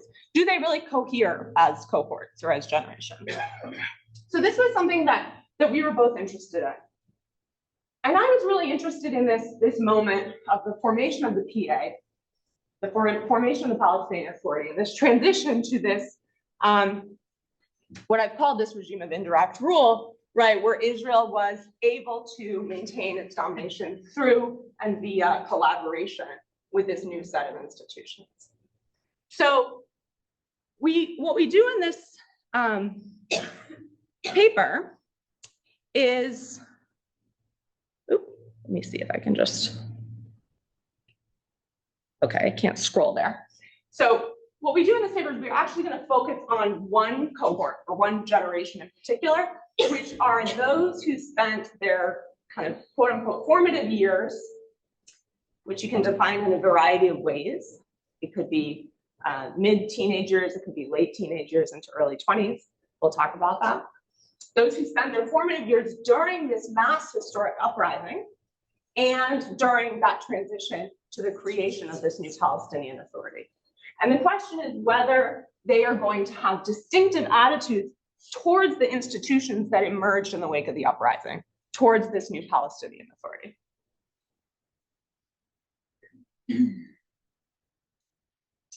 So there's the first question of how to define the generation or cohort. So this is, a pretty central interest of some of the literature in political behavior in American politics and in other developed countries. There's a little bit less research on cohorts and generations in conflict settings and in settings outside of developed democracies. But the classical literature kind of draws on the work of Karl Mannheim, like classic sociology, which suggests that between the ages of 18 and 25, one has particularly impressionable period where your political orientations tend to kind of crystallize. And the experiences you have during that age will track in some way with your political attitudes later in life. So in other words, it's not just about the age you are, but it's about what happened when you were that age, right? And there's some work that suggests, yeah, 18 to 25 makes sense. There's also some work on Palestine in particular, due primarily to it being a setting of occupation and conflict, that suggests that actually the formative years for young people might be a bit earlier, right? So this is coming out of the literature on like psychology and some of the literature in conflict studies. Yal Zera's work, who's pointed to the influential role of like intermediate school institutions like middle school and what happens during that period.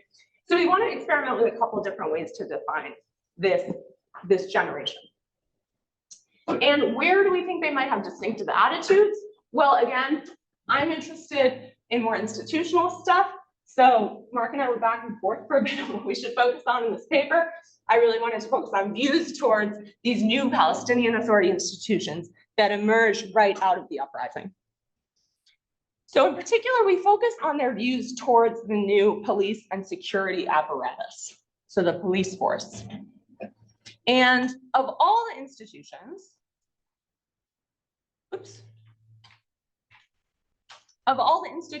we think that this might be particularly salient, particularly controversial for Palestinians who participated in this uprising.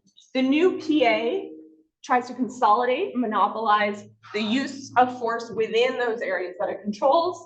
It disarms, for example, members of the Palestinian resistance that are operating within these areas. It suddenly reorients kind of the Palestinian national project towards these institutions that are operating under continued military occupation. So it's a really dramatic shift from the experiences that a lot of these young people had during the uprising.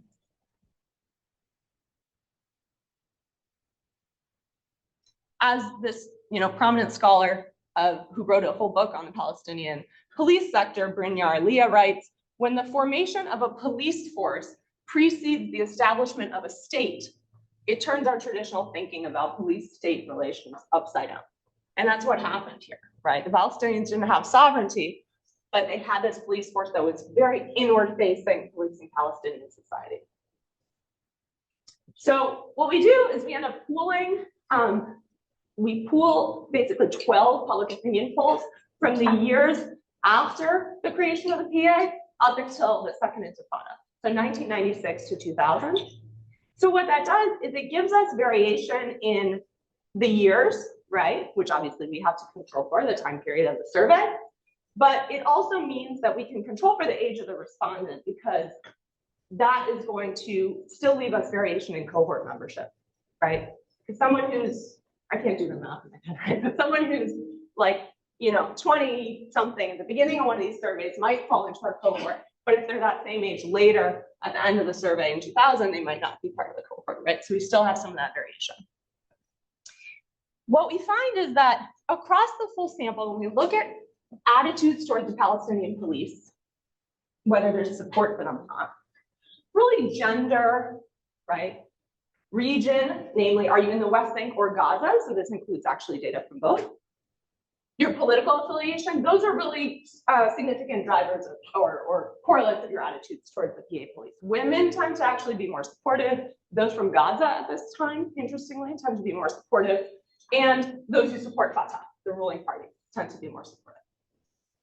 But we also do find a significant relationship between membership in this Intifada Oslo generation, what we call the G1 generation for short, and your evaluations of the police. Members of this generation, particularly when we use that more youth-based definition of your formative years, so namely, were you between the ages of 13 and 18 during the first Intifada and Oslo transition, they do tend to have more negative evaluations of the PA police. We find when we separate the sample by gender, that this is driven entirely by men.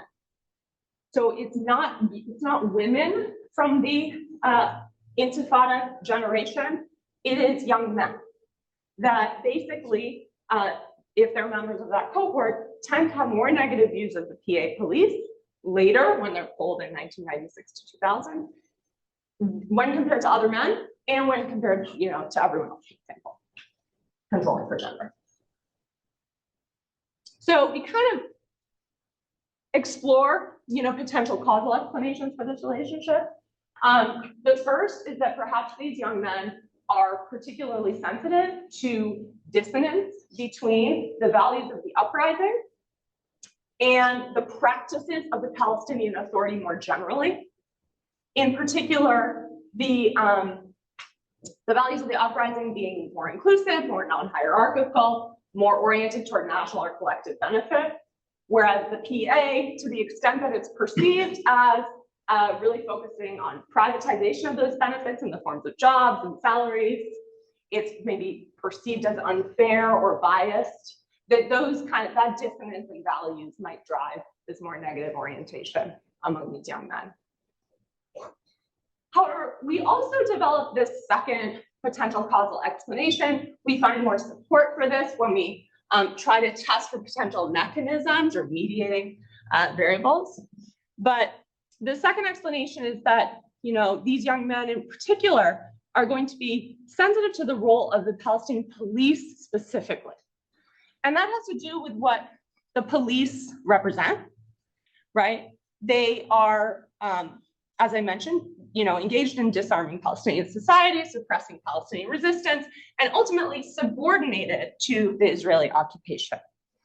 So for men for this cohort, the PA's subordination to Israel's security concerns could have represented a particularly painful reversal of the legacies of grassroots-led resistance and change. So the way we I can get into this in the Q&A, but we adjudicate these two mechanisms. The first one, we test whether views towards corruption mediate that relationship between cohort membership and attitudes. And the second one, we ask whether attitudes towards armed resistance mediate between cohort membership and views of the police. Okay, so that's one project. The second thing I want to talk about briefly is the other form of variation within this general setting of stasis in the occupation, right? Indirect rule, a feeling that we have a sort of institutional environment that's unchanging at the macro level. But within that, we have a lot of interesting variation at the local level in local government. So this is kind of the focus of my book, which is local government or municipal government under indirect rule. And pictured here is Bassam El-Sheka, who's someone I met back in 2014, many years after this photo was taken. But he fascinated me because he was a former mayor of the city of Nablus back in the late 70s and early 80s. And this is actually a time when Israel, again, there's no Palestinian Authority. Israel is directly ruling in an unmediated way. But we had Palestinian mayors actually able to compete for election. And he wins the election as part of a group of nationalist, unabashed nationalist, anti-occupation Palestinian politicians. He's targeted with a car bomb attack, so he ends up losing both his legs from the knee down, as you can see in this picture. And that bomb was planted by the Jewish underground at the time. So these mayors at the time were really seen as quite a threat to some in advocating for Palestinian nationalism and resisting the occupation. But I wondered if that could ever happen again under the current status quo that we have in the West Bank. And in its broadest form, this is kind of the motivating curiosity or puzzle of my book, which is basically under military rule and in the absence of sovereignty, what does Palestinian self-government look like at the local level? So, you have Palestinian municipal officers engaged in, kind of mediating in some way between the Israeli military arresting this young man and, a resident of this town. This is a municipal worker, right? But they're also engaged in just like the everyday tasks of local government. right? Laying down new water lines, etc. So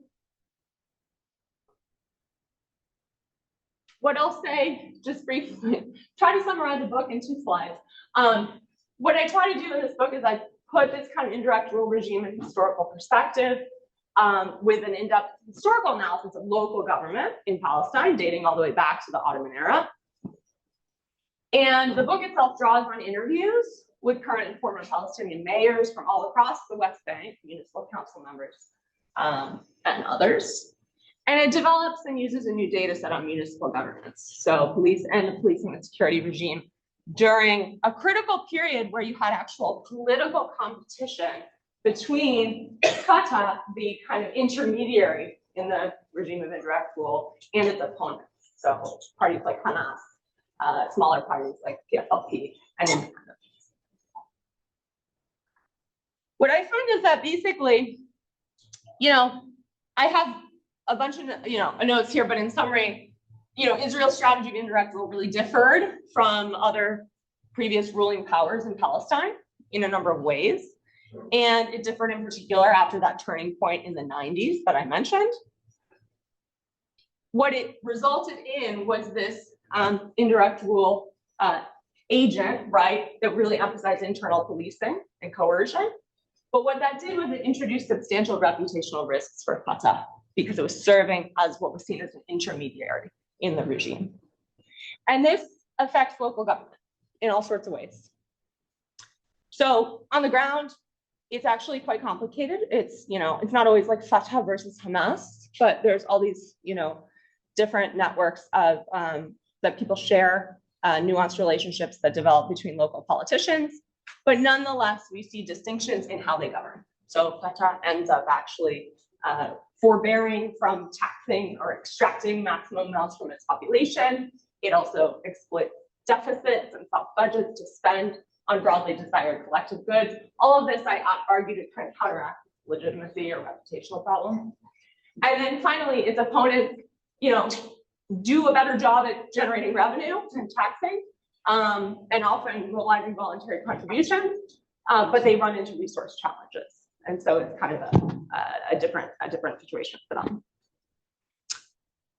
I think I'm out of time, but in the Q&A, I can talk about how I extend some of these ideas to some other regimes of indirect rule. Some of them are featured here, so colonial India and apartheid South Africa. Thank you.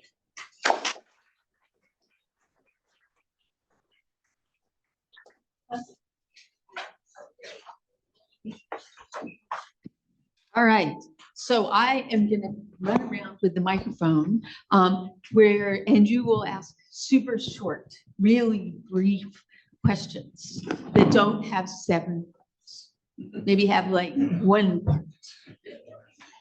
Okay, and we have about 15 minutes.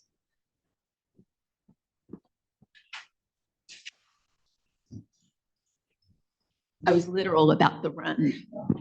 I'll be a little bit keeping it short.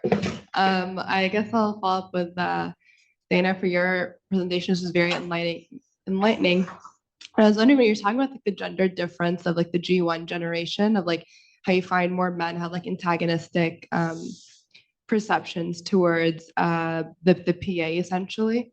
And I wonder, or I hope I'm correcting doing that, but I wonder too how much of that aspect is like linked to, you say like obviously like the disarmament, this and that, but also perhaps like imprisonment, just because I mean, as you know, like it's especially like in the Palestinian context, it's like majority, it's overwhelmingly like men who are then imprisoned. And I know like, I mean, as you know, like when I was working at Al-Dlamiyat, it was like a very interesting case or statistic where when there was like the rates of like administrative detention by like the Israeli occupation of like Palestinians, when those were higher, it was also the case that there were higher levels of Palestinians taken by the PA security forces. So those two tend to track, which was just like an interesting statistic. So I was wondering maybe perhaps, I don't know what you would think if that could perhaps also explain the gender difference. Oh, yeah, have a conversation. Yeah, I mean, I will take a stab at that, and also Mark wants to chime in here. as co-author, but I think, yeah, is a great point. So we talk about this in the paper as a potential explanation that basically men had disproportionately more physical altercations as well with Israeli occupation authorities over the course of the Intifada. They were more likely to be subject to arrest, to beatings, to detentions. There's survey data that kind of bears that out. And then after the transition, once the PA security forces are created, I would be unsurprised to see the same thing, right? That they're more likely targeted with arrest by the PA as well, and now by the double, by both authorities, essentially. So I think that is part of the gender story that we want to build, is that not that the police are irrelevant to women's lives, but that they have a very different overall experience with the police. Thank you very much. Adding to that question, I wonder to what extent you can actually control for the idea that maybe this is not unique to Palestinian cohort. This is something that is general to other cohorts at the same in other places in the world, specifically maybe even Israel or Israelis at the same age. Maybe they have a perception about authorities that will be similar to the one that you find with Israelis. Yeah, I can yell. Yeah, I can run too. Yeah, I think it'd be really interesting to see how this extends to other cohorts in particular that have experienced like a mass uprising or a mass collective action event like the Intifada, right? And then seeing some institutions that emerged from that. And therefore, like, this is building on this story that we have of this kind of sense of disappointment in those institutions, right? So it's both like your generational membership, but also what happened during those formative years for you. but on both sides, right? So it's not only the ones that are occupied, but also the ones that are maybe occupying, maybe the lack of commitment to those authorities. Yeah, like views towards the Israeli military or views towards the Israelis towards their own authorities. Yeah. Yeah.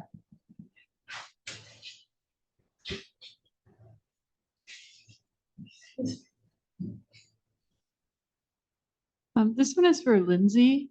So you have this finding that women access politics through the private sphere and men access it more through the public sphere.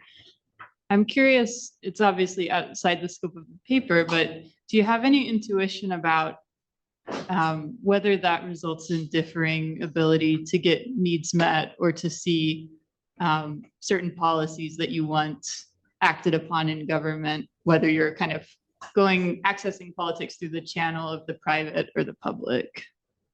Great. So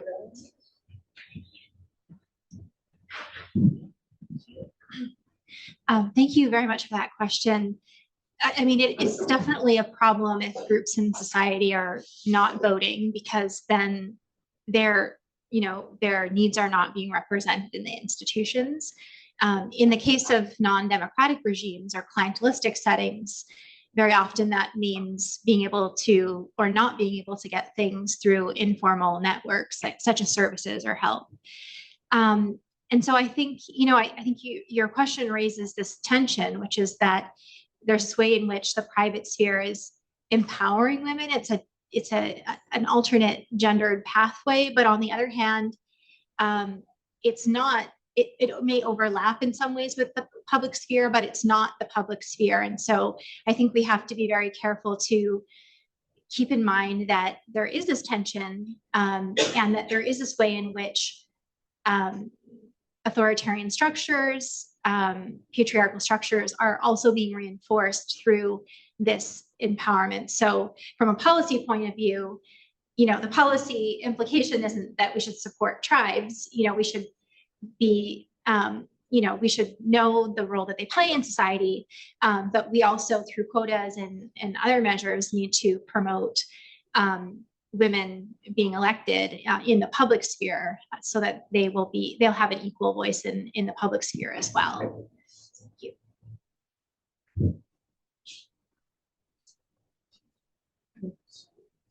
Great.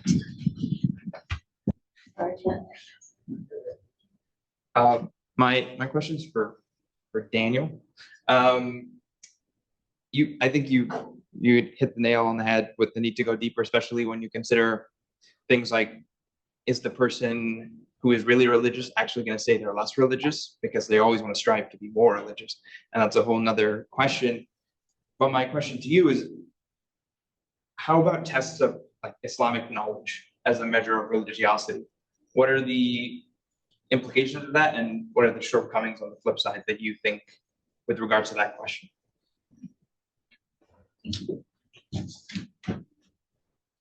So, I don't think this is going to be exactly what Michael is going to be talking about a little bit later on, but he's going to give you something where you start to go a little bit more deep into, yours is more of an interpretive question, but in this case, like Islamic knowledge.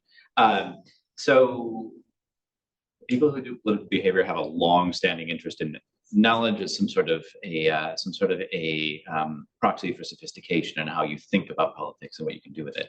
I think what I would expect to see is, what I would want to see would be to measure knowledge, but in conjunction with interpretations, but also in conjunction with again, multiple dimensions. And you can imagine a situation where people know quite a lot about, there are many atheists who go to, who study religion at a doctoral level. So I'm not saying it's like that, but you can imagine a scenario when people will know quite a lot about the doctrine, but would not live the doctrine in what they've learned. So a lot of this really comes down to what degree do you attempt to apply what you think you have learned. And a lot of that is going to be an interpretive question.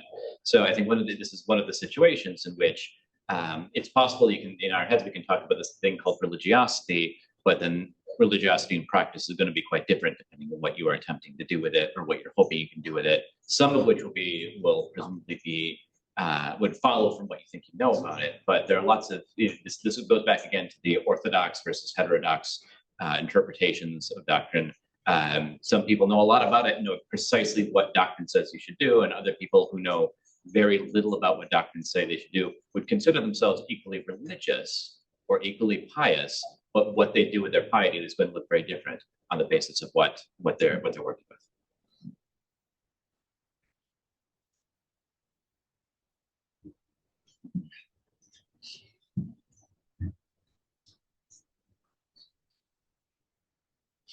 Well, my question is for Lindsay. So I like the idea of how networks can explain voting. And I was just wondering, so you focus on the role of social capital, but we study that in clientelistic environments, the type of social capital developed through clientelism is not the good type of social capital. And it might be like the expectation of the exchange of goods rather than social capital that is driving political participation. So is there a way that you can claim that it is this social capital rather than the exchange of goods? And how do we know that this is a good kind of social capital and not the unfavorable authoritarian kind?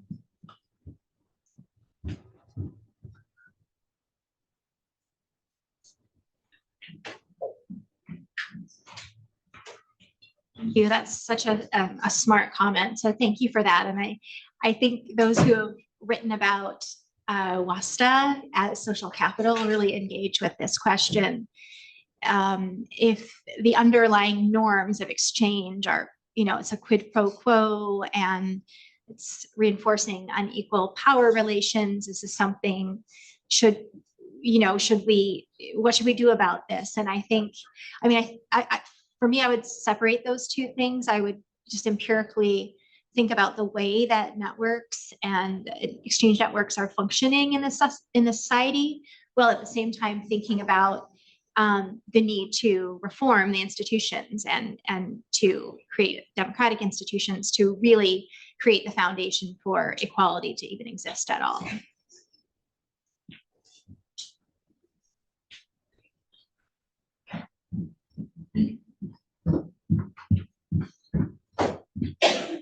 I also have a question for Lindsay. I was wondering if I thought it was sounded like a very interesting paper, and I was wondering if the expectation in these societies that are maybe more sort of tribal in orientation, if the expectation is much more clearly that the women will vote with the men that in the same tribe. So whereas in a system maybe where it's more about the right right versus left wing or other cleavages, that is much more uncertain where the women will vote. So is this something about just, get all your women out because it will vote for your tribe so that the tribe will get more resources? Versus in other places, it might always risk it to get all these women to vote because they might vote for a party we don't support, and then that's harder to sort of police internally, if you will. So I was wondering if you had some thoughts about to what extent that might play a role here as an additional sort of explanation for this finding.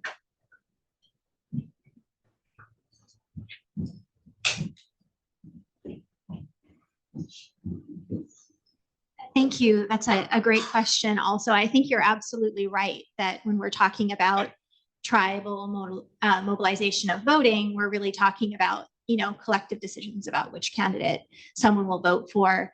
There are questions in a lot of the surveys that ask about, when you decided on your vote, whether you thought about your family's opinion. I think more analysis needs to be done there to try to, it's not enough to understand the extent to which females or males are voting, but we also want to know about processes, how they're deciding which candidates to vote for, and the implications of that for representation and gender relations.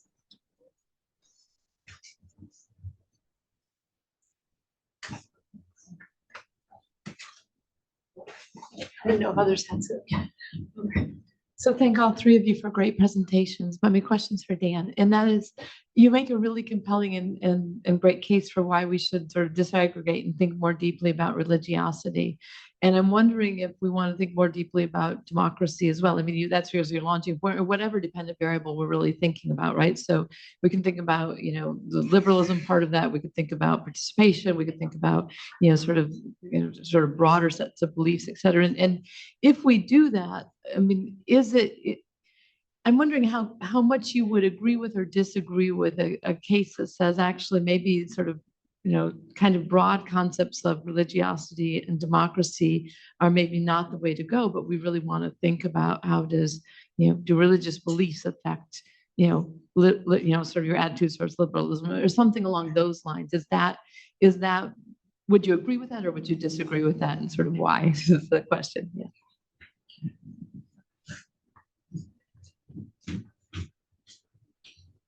So I'm pleased that I can punt over to Michael again for when he starts to talk about exactly this.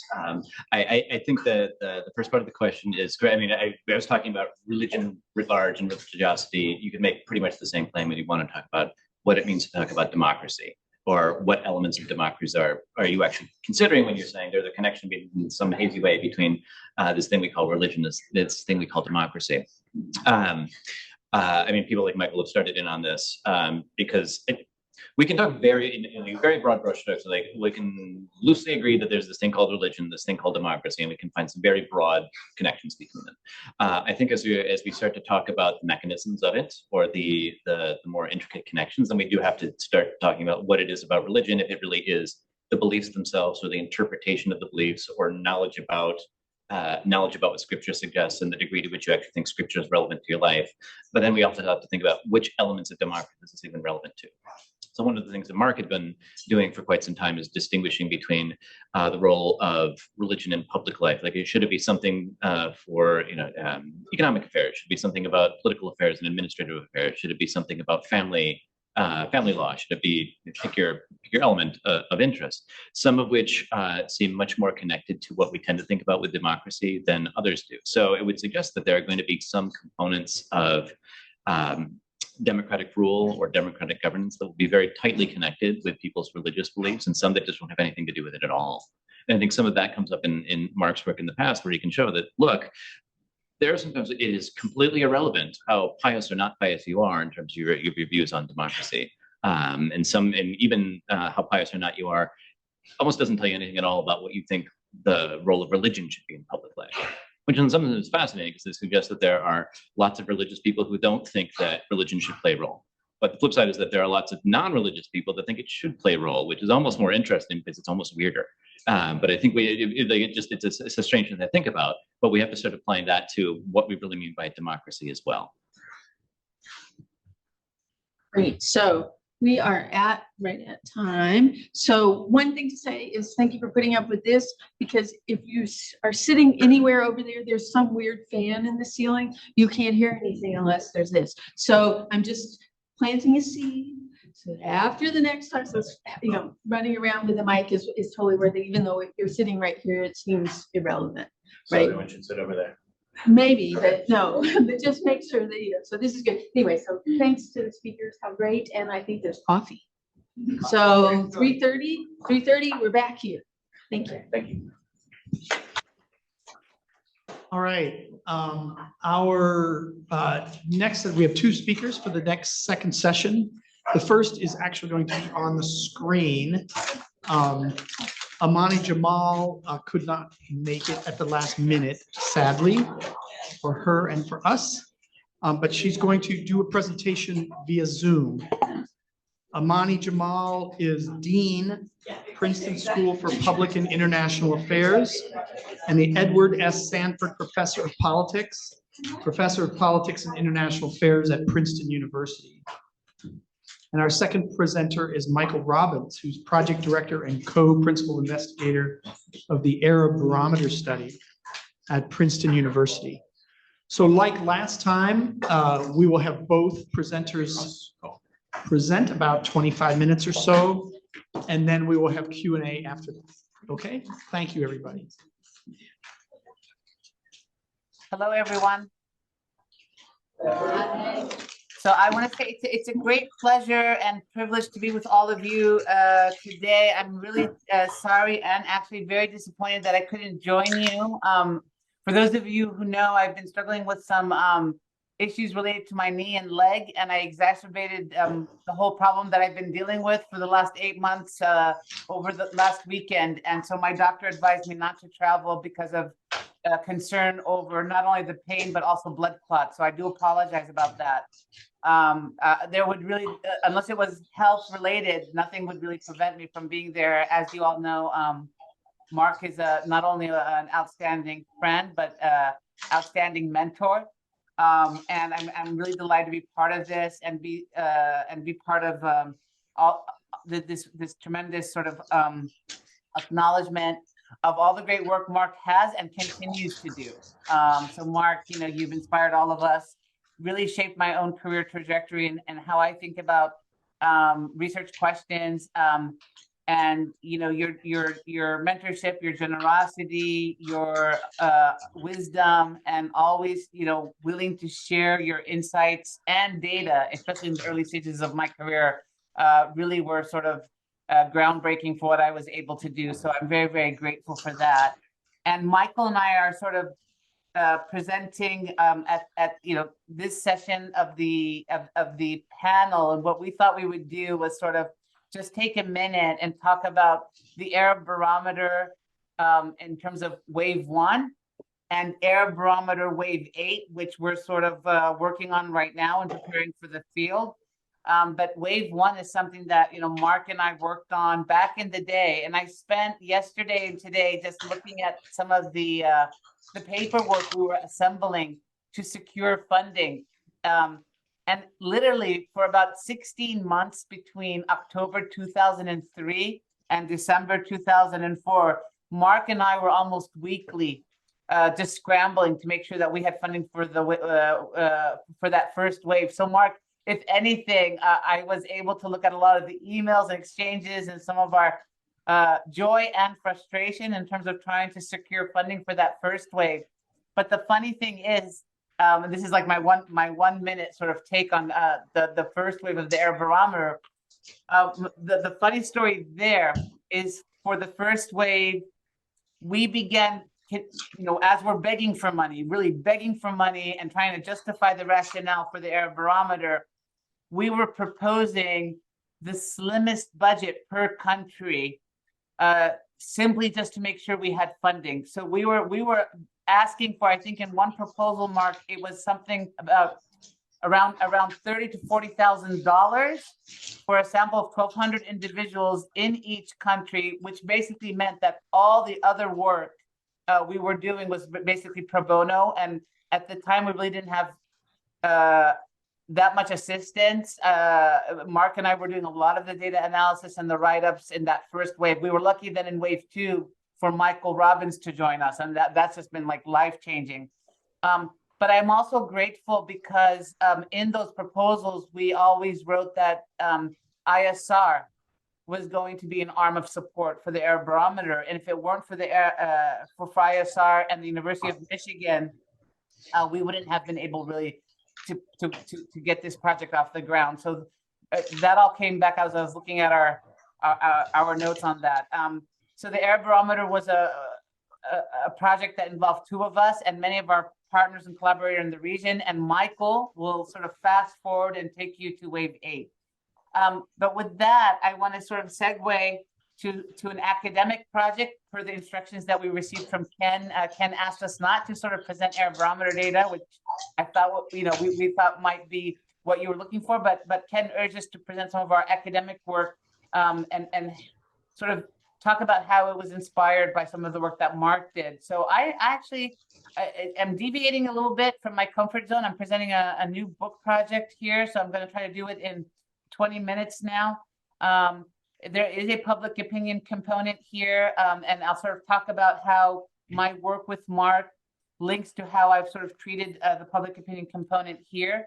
But more importantly, I think the big takeaway is that Mark, although a big fan of sort of public opinion data in terms of public opinions and mass attitudes and behaviors, always encouraged us as students to think about the variations we were seeing in the data, to think about how structural and institutional factors shape different patterns that we saw in our data, and to create hypotheses and theories around those differences. So always thinking about how the macro connects with the micro is something that Mark emphasized. He does a lot of that in his own work. I've done a lot of that in my own work as well, but I sort of wanted to make sure that we sort of link back to that. Mark would always ask about the importance about explaining that variation. So in that spirit, this work tries to do some of that. So I'll start off with the presentation. I believe I am successfully sharing the screen. Okay, very good, thank you. I still don't get it down after all these years with the pandemic and whatnot. So I'm gonna start here. So this is a project that I have been thinking a lot about over the last few years. It's called the Global Segregation of the Poor. And it really looks at residential segregation. It looks at some of the unequal opportunities. And what do I mean by residential segregation? When I talk about residential segregation, I'm talking about the segregation of the poor, the geographic segregation of the poor. And in a nutshell, what it means is that increasingly it's the case, not only in the United States, but also globally, even in the Middle East, we're seeing that neighborhoods are increasingly more concentrated with poor people. And so why is this important? I'm not contributing anything new here. Sociologists, political scientists, and economists have all talked about this, but it creates unequal opportunities. It disadvantages future generations. If you are born in a poor neighborhood, the likelihood of you catching up is quite difficult. There are numerous challenges. It limits redistribution. If our models of redistribution are based on taxation, where taxes are redistributed to public goods and services, well, if poor people are paying less taxes, they're also getting less redistribution. If you think about the geographic makeup of our country or any other country. And again, like I said, this is a topic that's receiving a lot of attention, scholarly attention. Long story short, this graph is just to capture that where you are born really matters in terms of the education you receive and your ability to earn the wages you earn later on, even when you adjust for certain things. The neighborhood effects sort of linger on. And so this is a big book project, and I appreciate to have to do it in 20 minutes, but I did want to talk about some of the inspiration for the project. When I was in Palestine, basically on the West Bank, several years ago before the pandemic, and a lot of sort of my I have family on the West Bank, but there was a lot of fanfare over this new city, this new middle-class haven being built right on the outskirts of Ramallah that would have basically Mango, which is like a very sort of high-end shopping place. It would have an amphitheater over here. It would have, this is a safari with like, you know, jeeps. This is like bringing sort of the modern trappings of society to Palestine or the West Bank, when you all know that it's still under occupation and Palestine still has yet to really achieve statehood. But it was just phenomenal. And when I would talk to people, people would say, you know, this is really a way of sort of creating a segregated enclave for the rich and middle class to separate them from the poor folks in Ramallah. So again, this idea that, you know, these projects are emerging that attempt to separate out the rich from the poor. In Beirut, for example, this is in Arabic, but it basically says, because they want to see the sea, because those rich people want to see the sea through their skyscrapers, we, the poor people on the ground, we can't even see the sky. So this, again, this idea that a lot of the building reconstruction is being positioned to benefit the rich people. Across the Middle East, we see this. We see this with New Cairo. We see this in Zanata, Casablanca, Morocco. We see this in Tunisia. We see this in Abdali, Amman, Jordan. Again, these are all your middle-class enclaves, and more or less they leave the poor people behind. So this is to make the case, since I work on the Middle East, I wanted to make sure there was a comparative angle here. A lot of the data I use for this project comes from the United States, because there we have census data that we can sort of really measure the degree of economic segregation per neighborhood. But I sort of try to introduce some new ideas here. So really quickly, for all of that, you who work on the United States, you know this data a lot better than I, but if we sort of look at the last 30 years, you'll see that the exposure of the rich to the poor is on the decline. Again, almost in every sort of sector of the United States or geographic area of the United States, you'll see that we are encountering, and if I say we, the middle class or richer segments of society, because I'll be honest with you, in at least my analysis, university towns also tend to be relatively well off, and it's typical that around university towns you have tremendous pockets of poverty. So it sort of exists in all our sort of neighborhoods, but we are encountering the concentrations of the poor less systematically on a daily basis. And when you look at high poverty neighborhoods, you see that they are on the rise. If we sort of look at 2013, you'll see that almost across every single category, from the total to the white population, it's very important here to mention that the white poor are also increasingly becoming economically segregated.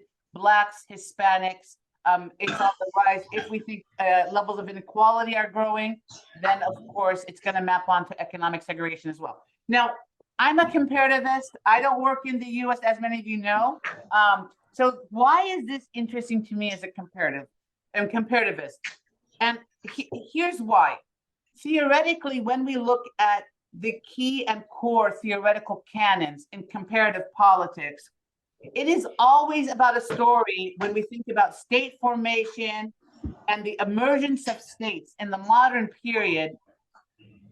There was always a concerted effort by the elite, whether you're thinking Tilly, Jim Scott, Olson, Carlos Bosch, and others. The idea is how does a regime, how does a state broadcast power in ways that it can sort of absorb all its citizens, including the poor? Now, why are the poor important in these accounts of comparative politics? When we think about state formation, well, you need the poor for labor. You need the poor segments of society for taxes. You need them for conscription, right? Getting back to Tilly and whatnot, and you need them for compliance. And in fact, even if we even go even further back historically, we go to ancient Mesopotamia, we look at the city of Ur, or we look at ancient Jericho over here. You get these walled city, concepts, right? And when you look at the walled city, important to note, a lot of these neighborhoods, as the archaeologists will tell us, were economically heterogeneous. And they were heterogeneous for a purpose, which is basically the leaders wanted to ensure that you didn't have a lot of people sort of trying to escape the city. You wanted people to stay in the city. You wanted them to work. You wanted them to be taxed. So there's this whole chapter in the book about ancient cities and sort of like this rationalization of and rationalization about the pros and cons of having the poor in the midst. Furthermore, you wanted the poor in the cities because you could also coerce and monitor them a lot better than if they were scattered. So for all these reasons, at least in terms of the way we think about state formation, mechanisms of rule, regimes and coercion, it doesn't make sense that all of a sudden in this modern period, we see that societies are more or less concentrating the poor away from capital, away from the rich, away from the elite. And more important yet is if all of our theories of protest and revolution are about fearing the poor rising in revolt, how is it in this modern period that this is not necessarily a liability? So a lot going on here.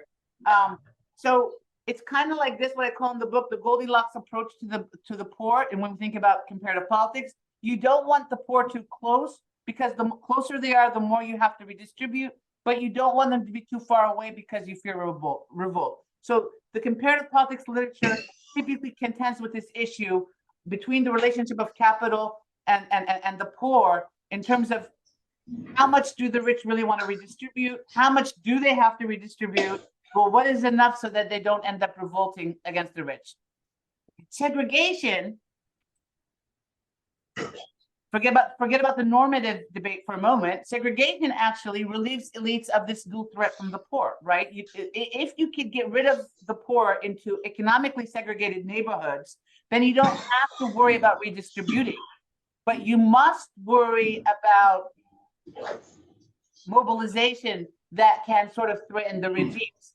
But nevertheless, when coercion is not possible, especially in democracies, how does this exacerbated segregation persist? How are societies able to keep segregating the poor? Why is segregation on the rise when you really can't? Democracies can't really rely on coercion to keep the poor folks at bay. And again, there's data in the book that also shows this is not only a story about the US. As I mentioned, it's happening in the Middle East, but it's also happening across Europe in many of the wealthier advanced democracies. So the argument in the book really takes a historical look at racialization. And so more or less, the book argues that racialization, intended or not, aids capital in the segregation of the poor in two ways. First, in societies with overlapping cleavages like we have in the United States and many other societies in the world, economic segregation is more likely and redistribution is lower, direct and indirect transfers. In other words, because we have a racialized cleavages, because we have a divide between blacks and whites in the US, for example, these are societies that are going to be more likely to be economically segregated because those minorities are also going to be a part of the poorer segments of the society. And in general, you're going to see less redistribution in those societies. Racialization directly serves to keep capital concentrated in the hands of capital. Second, racialization serves another important social psychological mechanisms. It allows the poor of the dominant group, the poor white here, believe that they are still superior with this concept of white privilege and supremacy, even while being economically segregated themselves. So even though white poor people are also being economically segregated, they are still co-opted by this notion of white privilege. And so they begin to cling on this sort of like psychological reassurance that they are still better off. Martin Luther King said, if it may be said of the slavery era that the white man took the world and gave the Negro Jesus, then it may be said of the Reconstruction era that the Southern aristocracy took the world and gave the poor white man Jim Crow.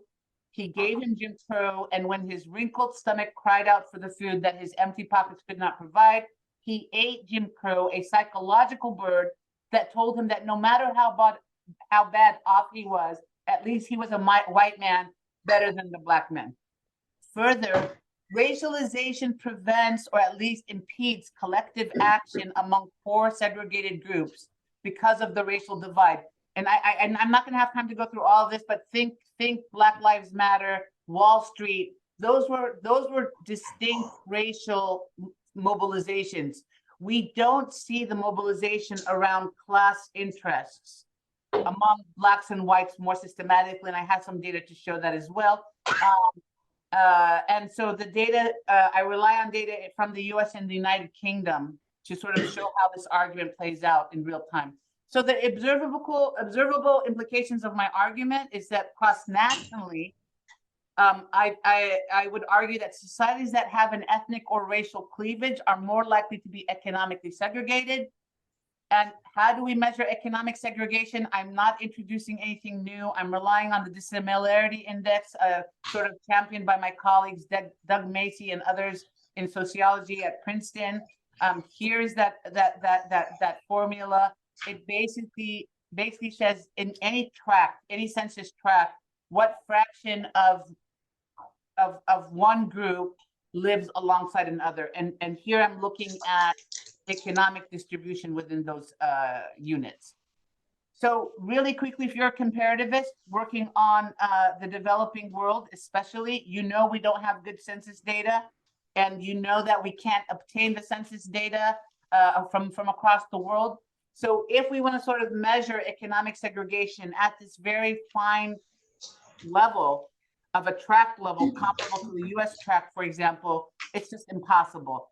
But for this argument, I wanted to see if we could sort of use some of the existing methods out there. Here we're relying on satellite data.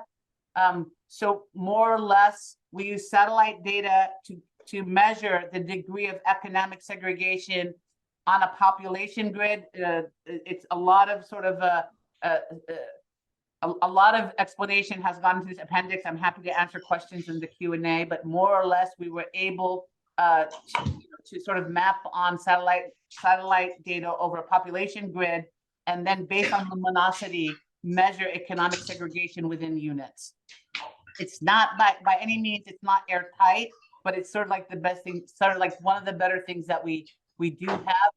Long story short, when we look at when we take data from the ethnic power relations database, looking at the degree of sort of ethnic fractalization within a country and the degree of economic segregation, we have sort of, you know, not a strong correlation, but nevertheless, it seems like a correlation where societies that have an excluded population, but what I'm sort of referencing here as a racialized cleavage in their society, they tend to be more economically segregated.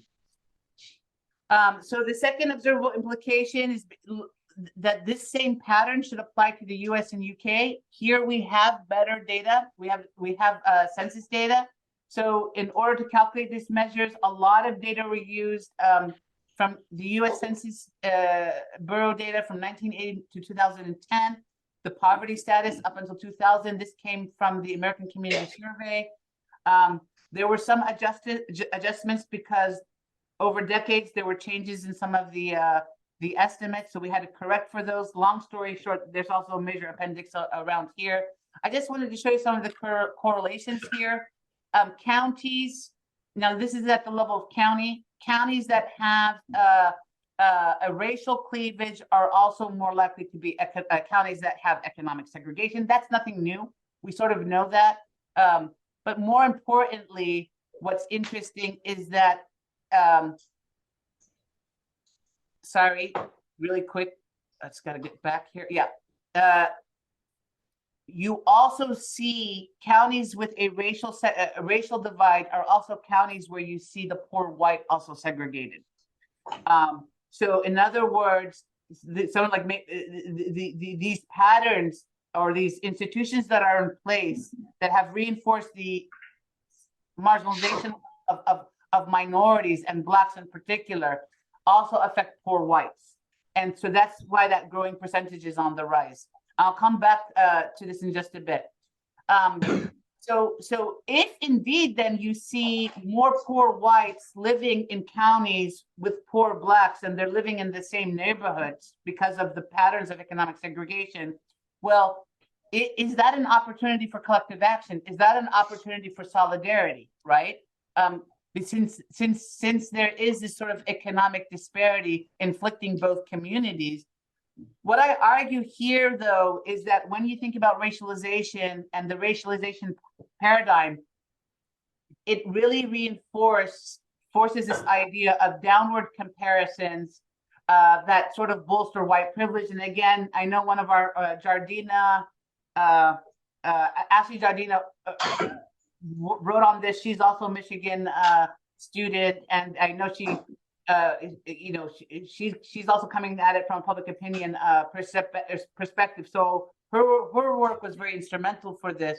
But the idea here, even at least in the book, what I argue is that you have this mechanism of downward social comparisons in these geographic units.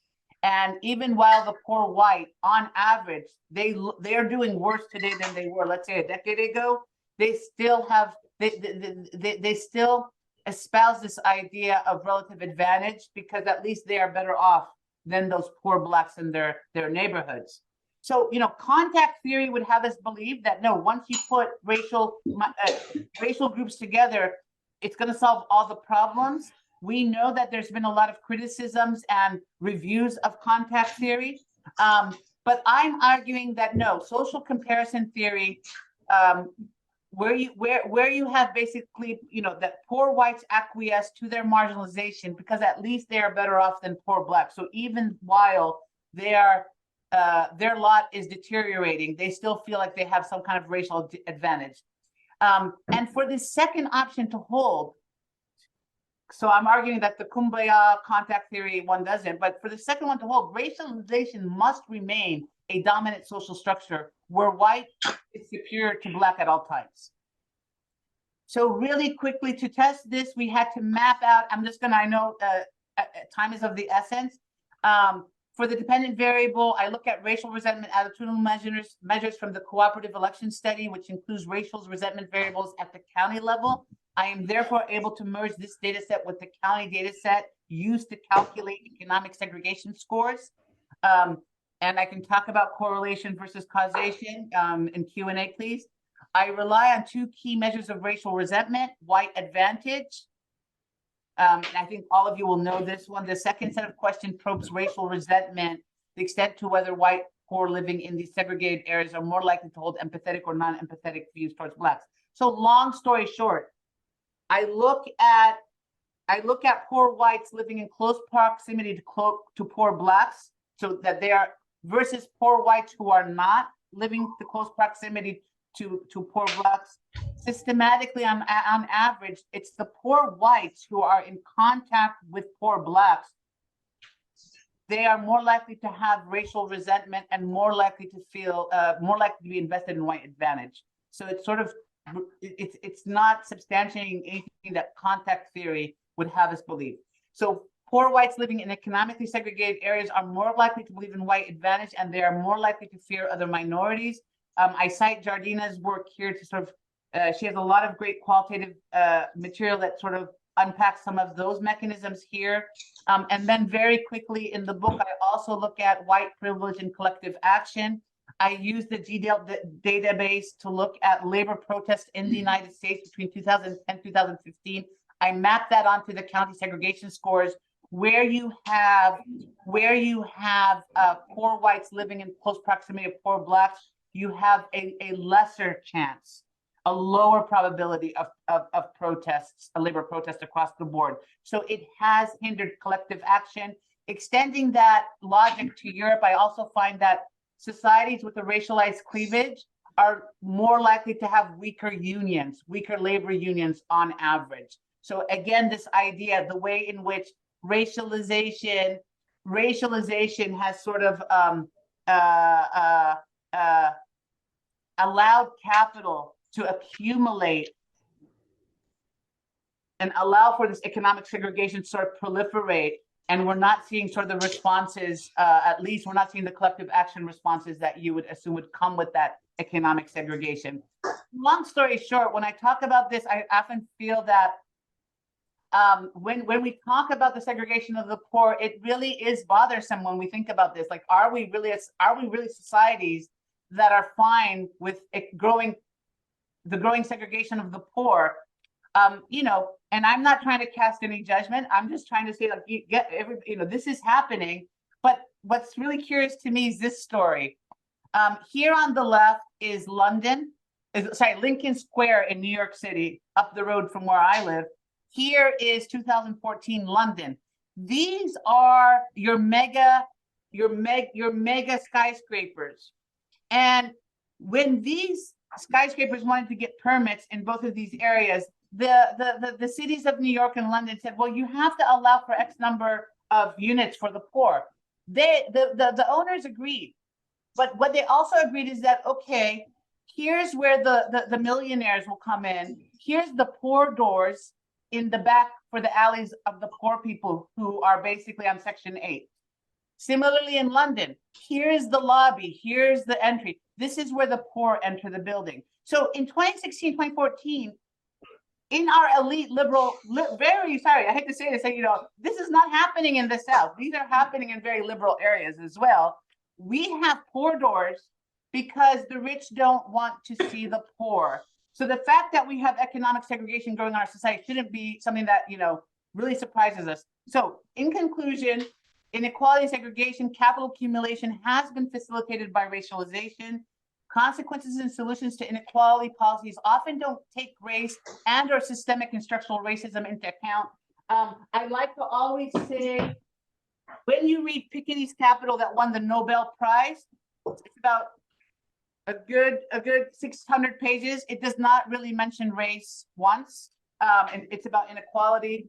And my work hopes to bring this dimension back front and center into this discussion. Thank you so much.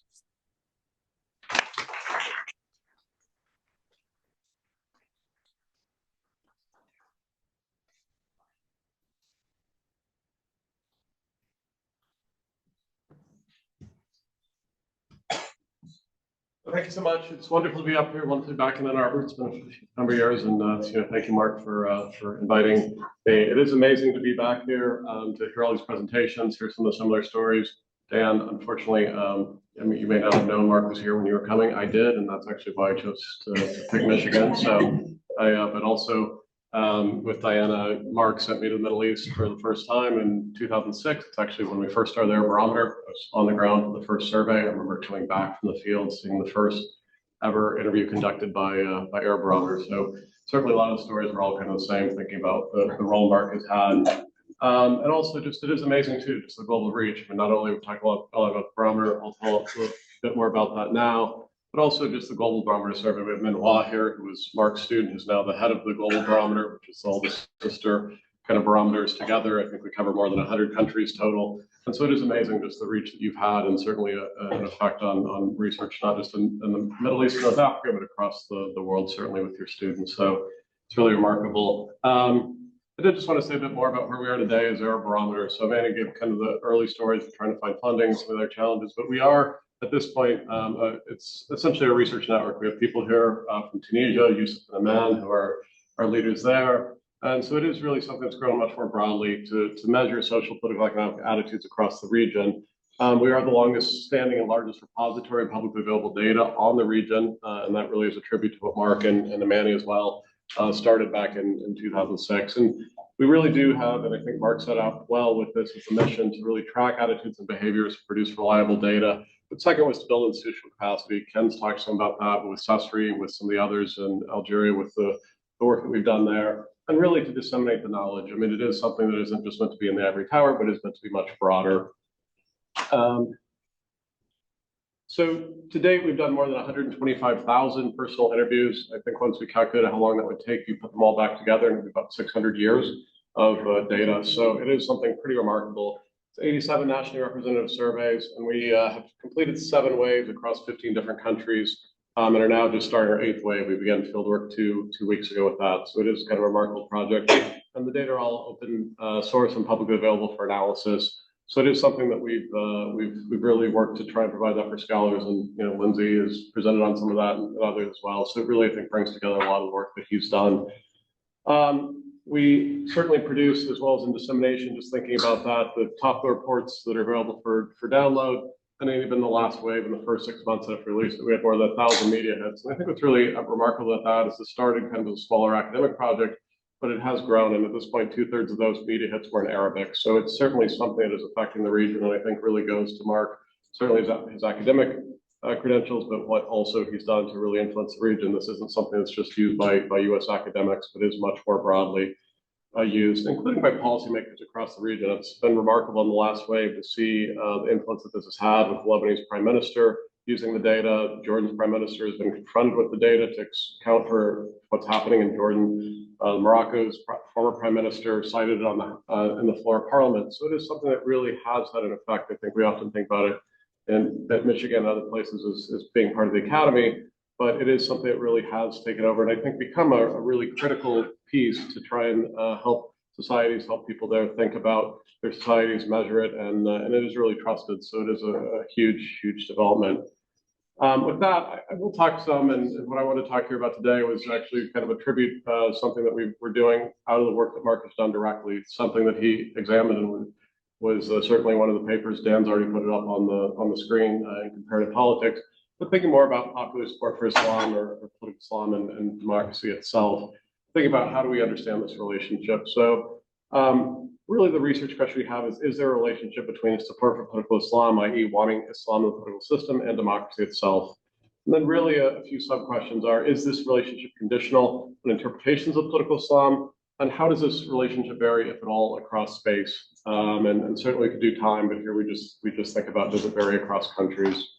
So to give some historical background, I mean, part of this was a really important question, and one that Mark in that paper worked very work to think about, was that really from 1974 to 2011, there wasn't a single established democracy amongst the Muslim majority countries in the Middle East and North Africa. I think this has somewhat been renewed now with the failure of the Arab uprisings to yield a consolidated democracy over the last decade or plus. And then there are some limited experiences, though, with, or at least experiments with democracy in Bangladesh, Pakistan, and Turkey outside of the Middle East and North Africa. It really has led to this question that kind of continues today, is the degree to which the lack of democracy in Muslim majority countries such as the Middle East and North Africa may or may not be linked with Islam. So the early days, this was something that almost you can think about as well with the literature on Catholicism in Latin America or others. It's a barrier. Religion was a barrier.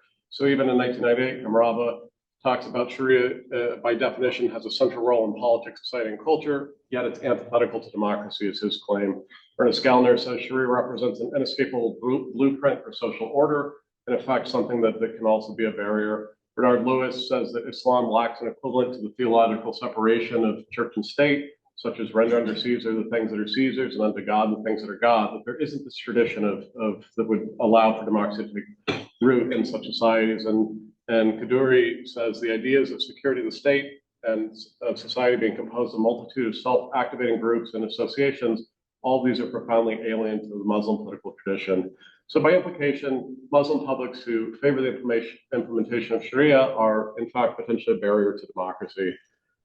So Mark, in 2002, decided to test this empirically, and you begin to look at this, and what he found was that there was in the paper Dan put up, there's a limited relationship between either personal piety or support for political Islam or Islam in the political sphere and support for democracy. And there is some explanatory power in certain cases where more pious Muslims and those who support political Islam are less supportive of democracy, but for the vast majority of the relationships he runs, and the models he runs on that, there's really no statistically significant correlation between the two. In part, there were others who coming along, honestly, our Ron Engelhardt, who was here, said that found in 2003 when he started including some Muslim majority countries in the World Value Survey that at least 86% of the citizens in all the Muslim majority countries, in that way with the World Value Survey, said they supported democracy. Lindsay's called some of that into question, I think, with the don't knows, but still, I mean, that was the claim at the point. And then Mark and Ella, who was a graduate student of his here, found that at least 90% of Muslims support democracy across the Middle East and North Africa, and they're really equally divided between supporters and opponents of political Islam, more or less. So by implication, what we see in this earlier literature is that in effect, Muslim publics are not really to blame for the lack of democracy in their country, that this isn't the barrier that was earlier thought about. However, we have a question of, is there really more nuanced relationships? And so some elements within Islam may be favorable towards democracy. This has been theorized. There's an egalitarian emphasis that everyone is equal. This is certainly one of the key underpinnings of the religion, that there's not really something that separates people. They should all be considered equal. There's also a number of provisions for the poor through things like zakat, other elements that would be potentially redistributive in nature. But there's also other elements that, and as Islam, as with any religion, may be less favorable towards democracy. So traditional gender roles and social conservatism are things that may not necessarily lend itself to democracy in the same way, or at least support for democratic values. There's also a newer set of pathways, and Sabri Shifty, who has relied on a lot of work Mark has done and motivated a lot of his own with the public opinion analysis done, has looked at how interpretations of religious doctrine affect support for democracy. And so you can see here that he divides this from his book that is actually in the press. Mark has been the general editor for. Is to think about plurality versus conformity and public versus private spheres. And so he comes up with different kind of ideas about either religious individualist, social communitarian, post-Islamist, or religious communitarian. And he has different interactions with how these relate with support for democracy. And so he's trying to, again, divide this and think about there are potentially different outlooks that have different relationships with democracy.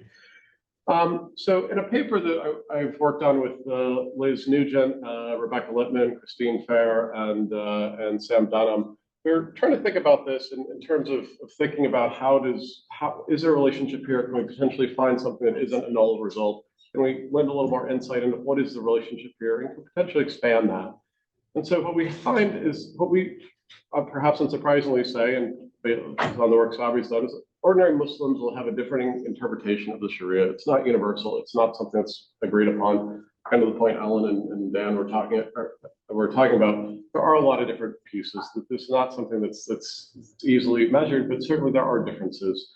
And so what we do think is that potentially those who view the Sharia as providing good governance are more likely to favor democracy. That basically that there is an element of this kind of coming out of the pieces of the religious tradition that are more likely to potentially support democracy. There is a sense of if we can define this in a way, that might be the link.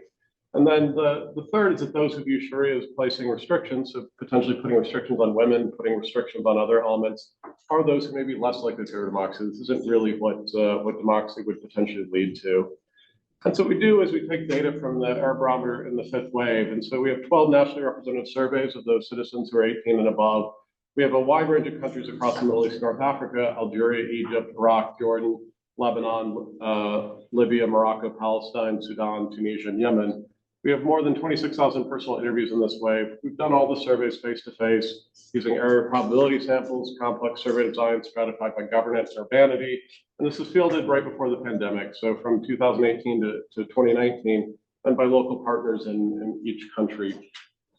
And so what we did is we actually have a few key variables here in the model, and I'll show you kind of a truncated version of the model. I have the full model if you want to see it. But the first is support for Sharia. And so the question we use, we've worked on this over a number of waves in the barometer. We've debated this, I think, for countless hours, as Mark could attest, or Amaney as well.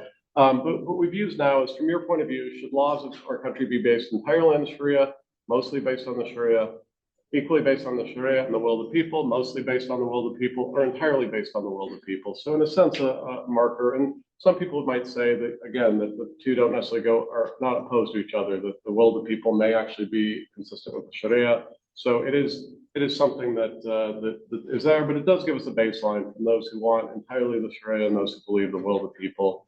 And the second would be support for democracy. And so again, this is something that we could do a bit more with here. We have one key variable that we use here. We're actually in the new wave of the barometer now that there have been some, with the findings we had in our last wave, doing a deeper dive on what does democracy mean and how does that work. But what we have in this wave is, to what extent do you agree or disagree with the following statements?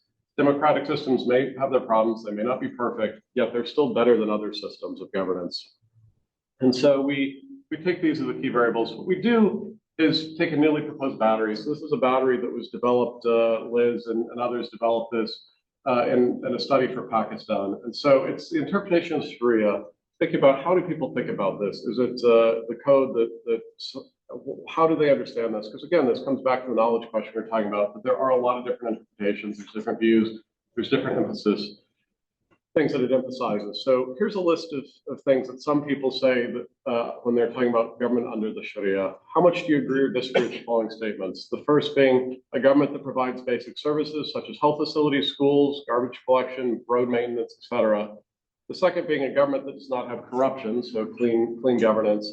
The third being a government that uses physical punishments to make people obey the law. And the fourth being a government that restricts the role of women in public. So all things some people say may be true, may not be true, depending on who you ask. But again, something that gives us a sense of how people are understanding this as a system of governance. So when we break this into two, and I think this may be a bit fuzzy, so apologies for that. But on the left here, we have the two that we're going to call provisions, so government provisions. The government provides basic services on the left, and on the right, we have the government does not have corruption. You can see here that the majority, or at least the median respondent, tends to say that yes, that under the Sharia, the government provides basic services. That this is something that the government under the Sharia does. And on the right here, we see the government does not have corruption. This isn't necessarily universally true in a place like Algeria. The median response is more towards disagree, but in most of the countries we see that the majority do say yes, this is what government under the Sharia would look like. So essentially things that are beneficial, people are seeing is consistent with government under the Sharia. We move to restrictions, so what we call restrictions. The government uses physical punishments on the left, and on the right, the government restricts the role of women in public. And so you can see here there's less of an agreement. Tends to be that some people, particularly in a place like Yemen on the left here, say that yes, the government uses physical punishments, less likely to disagree. In a place like Iraq here on the top, there's greater disagreement, and there's some differences across the places. In Tunisia, it's not something that's very common. On the right, you see something similar, that does the Sharia restrict the role of women? You see that again, there tends to be more disagreement with this. Overall, people do not tend to think that this is as associated with Sharia governance as the things such as service provision or a lack of corruption. And again, you see this, we ask what is the most important aspect of the Sharia as well of these four, to pick one. And what you can see is that predominantly it's services and no corruption, that this is something how people themselves understand it primarily. A few people, particularly in places like Yemen, do focus on things like physical punishments or restrictions of women is less common. But again, there is a sense of that these two are the more key aspects, those that provide. So to operationalize the model, we have the dependent variables, support for proxy, which I showed you. The independent variables are support for Sharia, the provision index. And so by this, what we do is we take the mean score on this. It's a 4-point scale. Or we basically, if you agree that these, that if you are in agreement that the provision is something that Sharia does, that you score above that or below that on the index if you don't agree. The same with the restricts index. We have a number of controls we put in: age, gender, education, employment, income, social status, children, religiosity, prayer frequency to get at behavioral pieces of religion to control for that, numerator gender, numerator appearance, whether they're religious or not, as well as country fixed effects. We have 3 model specifications. Only one with only the support for the Sharia in it, one with just the indices, and one with all 3 included. And so to show you the model results here, we have on the first one, again, I can show you the full model, but this is the key piece for us, is that when we run democratic support with the controls and just the support for the Sharia as the base of law, we find a null result, which is pretty consistent with what Mark found initially back in 2002 and in 2005. We don't necessarily see a difference here. What we see is that basically there's a null relationship. It's somewhat positive, but overall it's null. If we just put in support for democracy in the provides and imposes index or the restricts index, what we see here is something different. We see that those who support that the Sharia is something that provides for the people, we see a positive support association with support for democracy. But when we look at the imposes, we see the opposite. We see the opposite sign, but also significant, suggesting there is something here about how people are interpreting the Sharia and how they think about democracy and whether or not they support it. And then finally, on the third model, we put in all 3 together. We have the support for Sharia as the basis of law. We see actually now it's significant at the 0.1 level in a negative direction, but the provides and the imposes index still hold up. We see that the provides index is still positively associated at a 0.01 significance, and suggesting that people who understand it more in this way are those who are more supportive of democracy and those who say that it's imposing things like restrictions on women, things that would be antithetical to democracy in a sense, that those are the ones who are more opposed to it, again, at a level of 0.01 significance. So we do see that there is a relationship here as we break down the support for the Sharia into different components and think about what that may mean for support for democracy. So to finish up, what we do find is that there is a relationship between support for democracy and political Islam as measured by support for Sharia, but it's conditional on the individual level interpretation of the Sharia, of religious law. We also find that the proposed 4-item battery not only was effective before in Pakistan, but it does extend more broadly to the Middle East, North Africa region. So it does seem to have a greater universality, so that Muslims who understand the Sharia are providing citizens with benefits or more support democracy. Those who understand that placing restrictions are less likely to support democracy. And critically, not distinguishing between those two interpretations may help account for some of the prior null results we see in this relationship. Our sense is that, kind of the point Dan is bringing about, thinking about this more broadly, that this may extend to a wider range of countries and specific religious heritages. So because it does expand from places like Yemen to Morocco and others, there is a wide variety of countries and traditions included in the Middle East North Africa region. And then finally, we haven't tested it here. It's something that we may do in future work, but this may not just be limited to democracy, but maybe to other social and political variables. So something that, you know, again, instead of using what say Sabri does as a 8 to 12 item battery, we may have 1 or 2 items, or we have 4 here. We might be able to drill this down even less to save space on the questionnaire to those points that could help us disentangle this and really think more about the relationship between political Islam or the Sharia and different political and social variables. So thank you very much.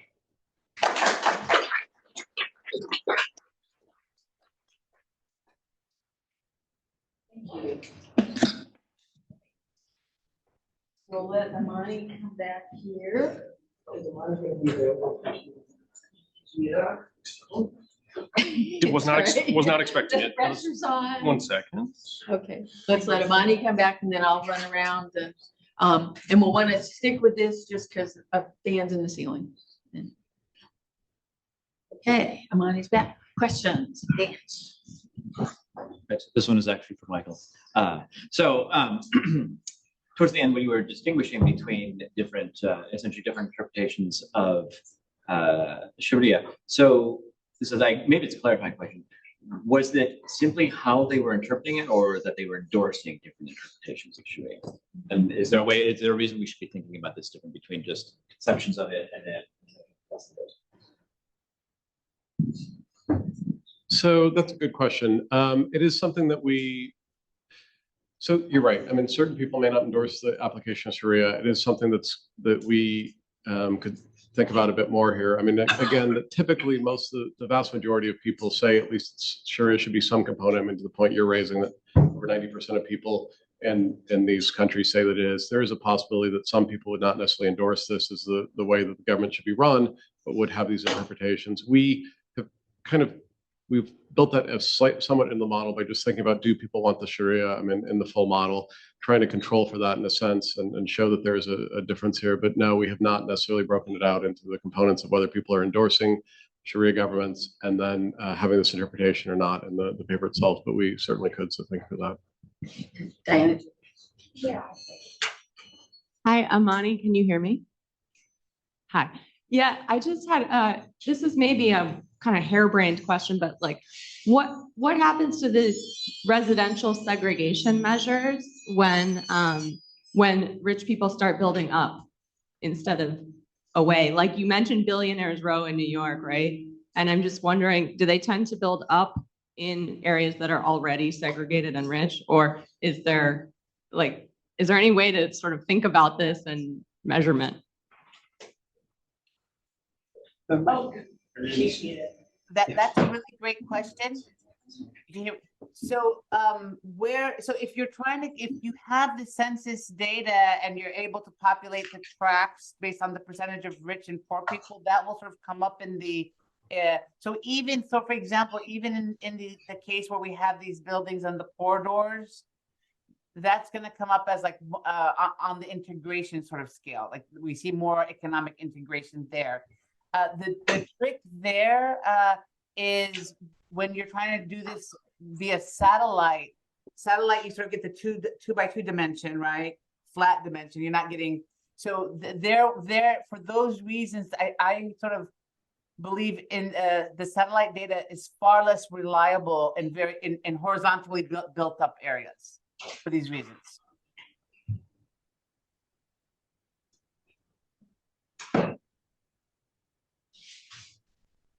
This is to you, Professor Amaney. Two very quick questions.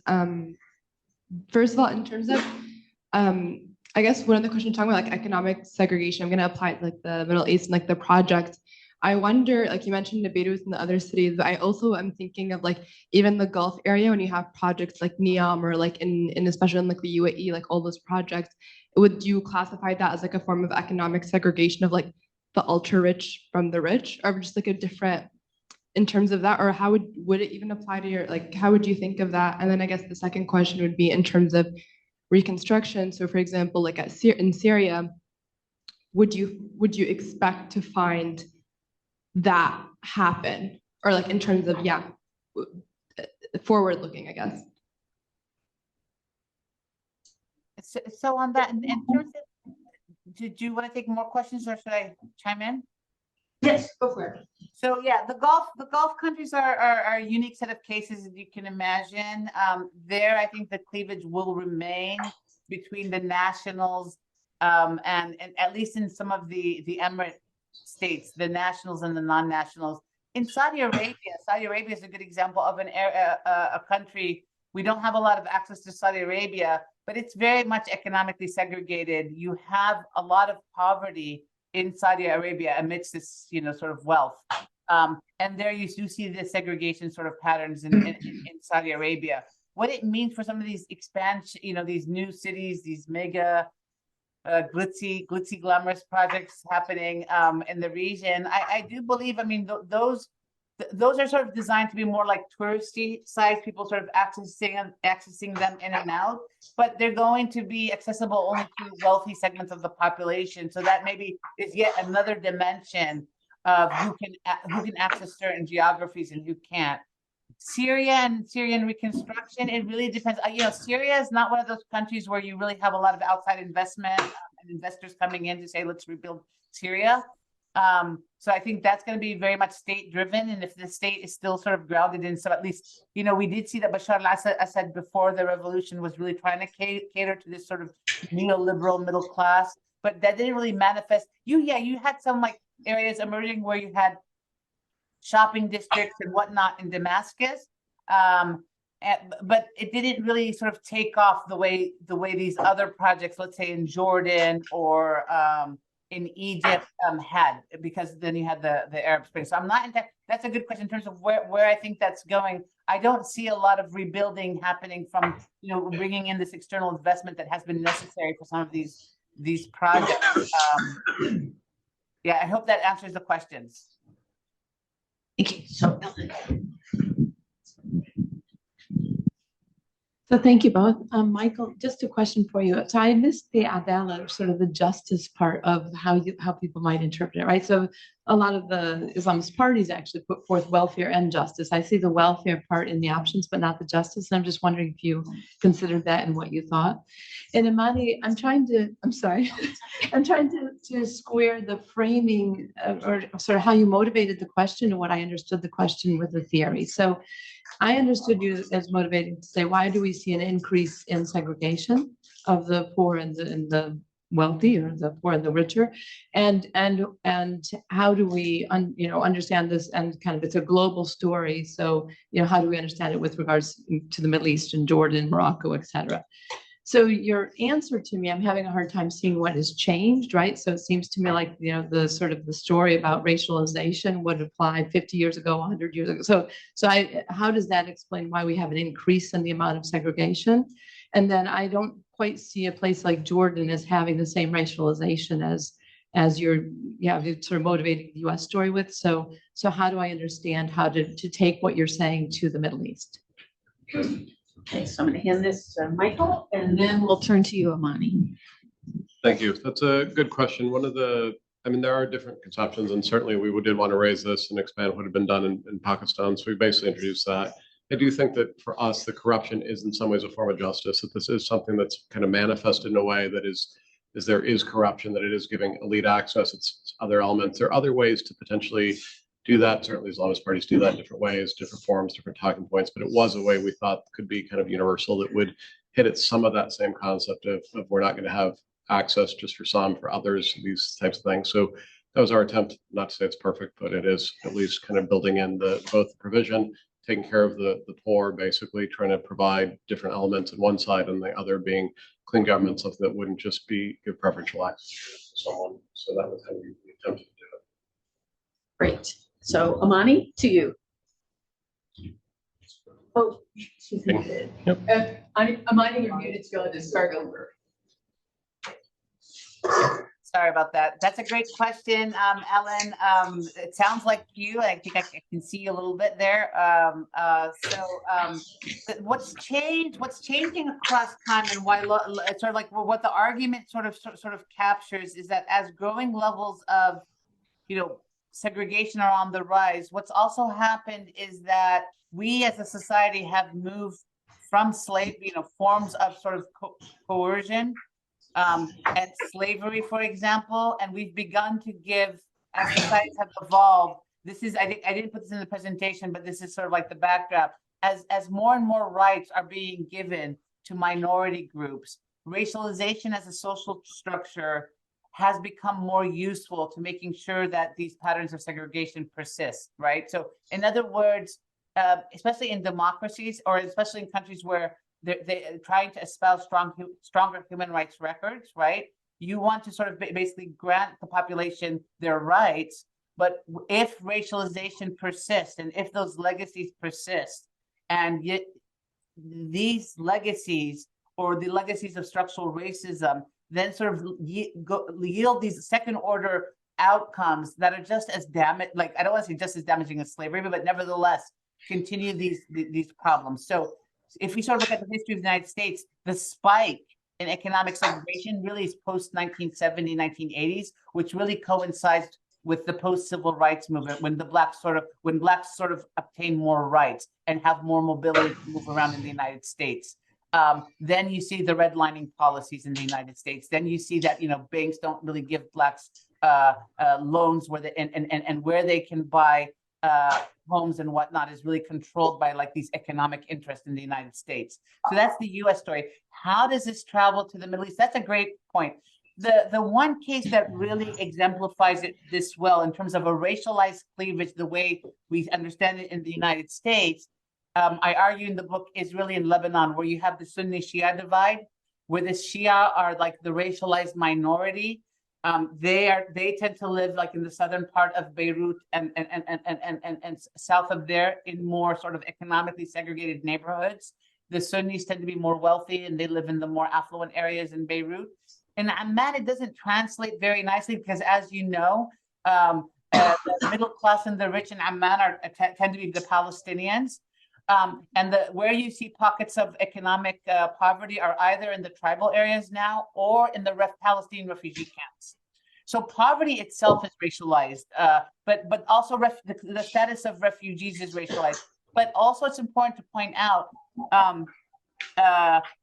this is where it gets a little bit convoluted, Ellen. Like in Amman, a lot of these neighborhoods still are not fully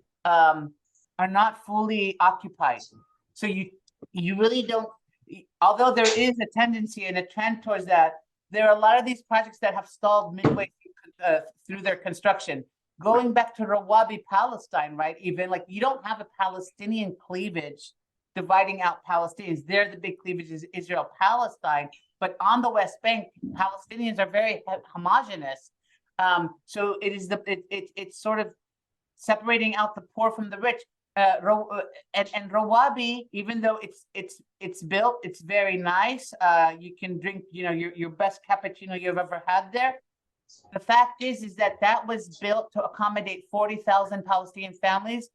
Last I checked a few weeks ago, only 3,000 families have moved in. So that's like, and that's been about 10 years ready for occupancy. So it's not necessarily, and so you could sort of extrapolate from that. Societies that don't have these sort of direct racialized cleavages, the way we have in the United States and elsewhere, or in Lebanon, for example, or the Hindu-Muslim divide in India, for example. So I have all these examples. Those societies are probably moving towards economic segregation at slower rates. So one more question, so Anne. And then we get to hear from Mark after this. Yes, this is a question also for Amaney. When I was listening to your very interesting talk, I kept thinking about John Huber's book, Exclusion by Elections.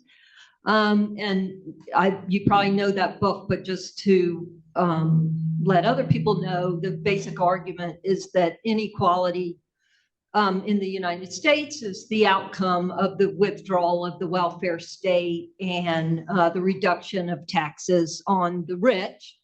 And that in order to sustain and protect that inequality, the Republican Party in particular has returned to a policy of racialization. So it's almost the opposite of your claim. And I'm wondering if you've developed your claim in order to critique Huber, or you are offering a sort of parallel argument, or how are you engaging with the claim that he makes? Yeah, so this is that's a very good question. Thank you. I don't think I'm offering a corrective. If anything, the results here corroborate that.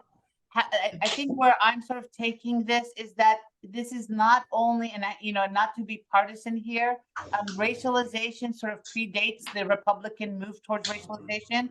I think that racialization doesn't become an issue in our midst because up until 1965, Blacks didn't really have the equal rights in this country. So to say that, oh, the Republicans invented it after we've had decades and decades and decades and centuries of this historical racism, I think is problematic and exonerates us liberals and Democrats and everybody from what's going on. If you look at where economic segregation is most egregious in the United States, it's in your liberal strongholds. Like, again, like I live in Princeton, New Jersey. Trenton is less than like 5 miles south. I'll tell you, like, I can tell you that the percent of people in Princeton who interact with people in Trenton is not very high. And so this is a phenomena across the country. So 100% politics plays a role. The welfare state is in retrenchment, and cross nationally, what I show in the book, that welfare protections and redistribute and other mechanisms of redistribution are always lower in countries where you have a key racialized cleavage. So in other words, people often ask, why do the Scandinavian countries do so well on welfare redistribution? Well, those countries are also the most homogenous in terms of their ethnic makeup. So that's sort of the argument. So, elites make these decisions, and, elites do not, dominant elites, especially of racial majority, choose not to redistribute to minorities. So in many ways, I don't see this correcting Huber, but rather it builds on that argument. Thank you. So thank you to Michael, and thank you to Amaney. And this is really incredible. And I'm going to turn things back to Kim. Just very briefly, thank you for all the presenters. This is great. Can we have a round of applause for the presenters? I also wanted to do a shout out to the people who really helped organize this. I'm not sure, I don't know if any of them are in the room, sadly.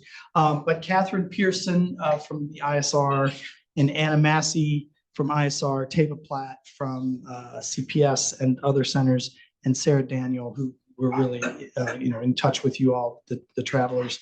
So I'm just really grateful for the staff that organized these things. So yeah, there.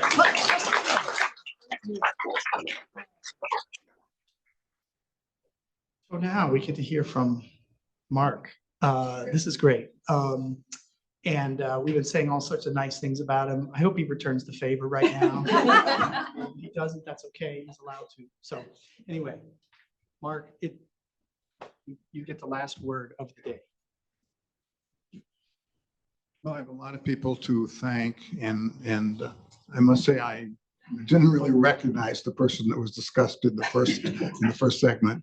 To the extent there's any truth in it, I owe a lot of it to my wife, Pat.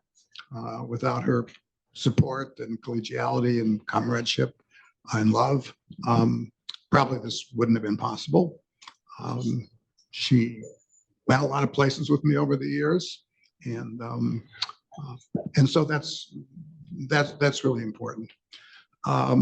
Also, the students that are here, including those who didn't speak, and including even some of the undergrads and some colleagues, a large part of whatever credit I get belongs to them as well, not only by responding to opportunities and following up when there are opportunities to do things, but collaborating. I mean, some of the publications of which I'm most proud, and I'm glad Dan didn't put up one of the ones I authored by myself, because there are an awful lot of co-authored ones with many of you.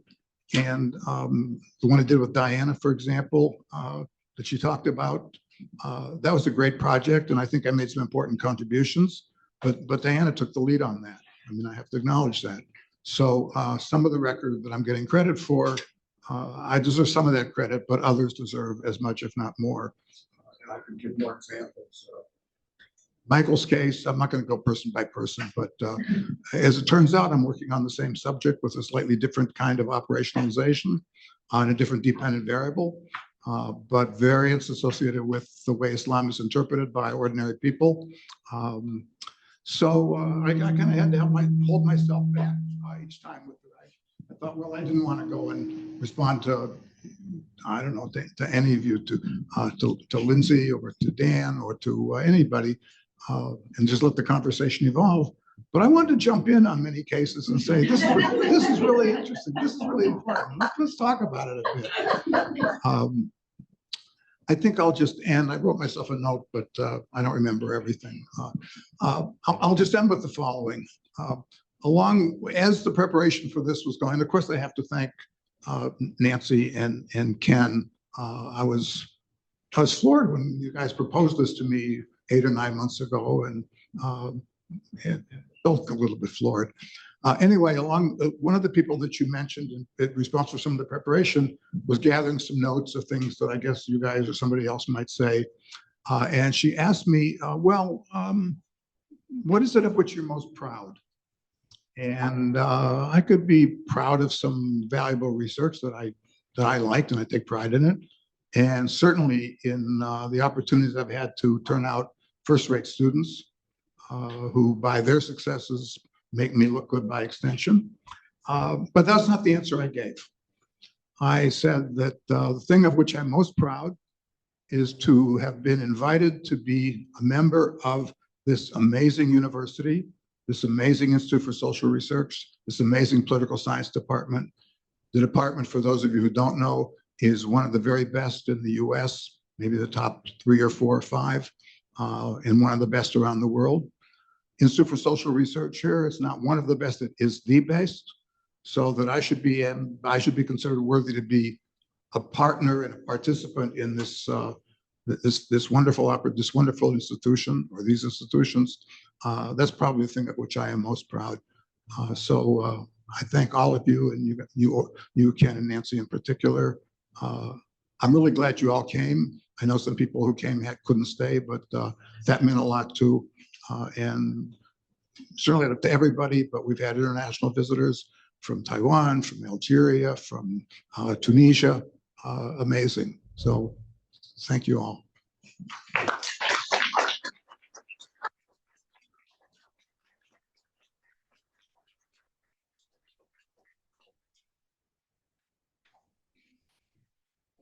That ends our program. We have a reception that starts in about 15 minutes.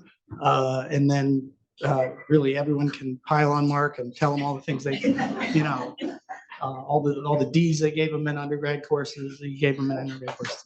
Anyway, congratulations, Mark. Talk to you later.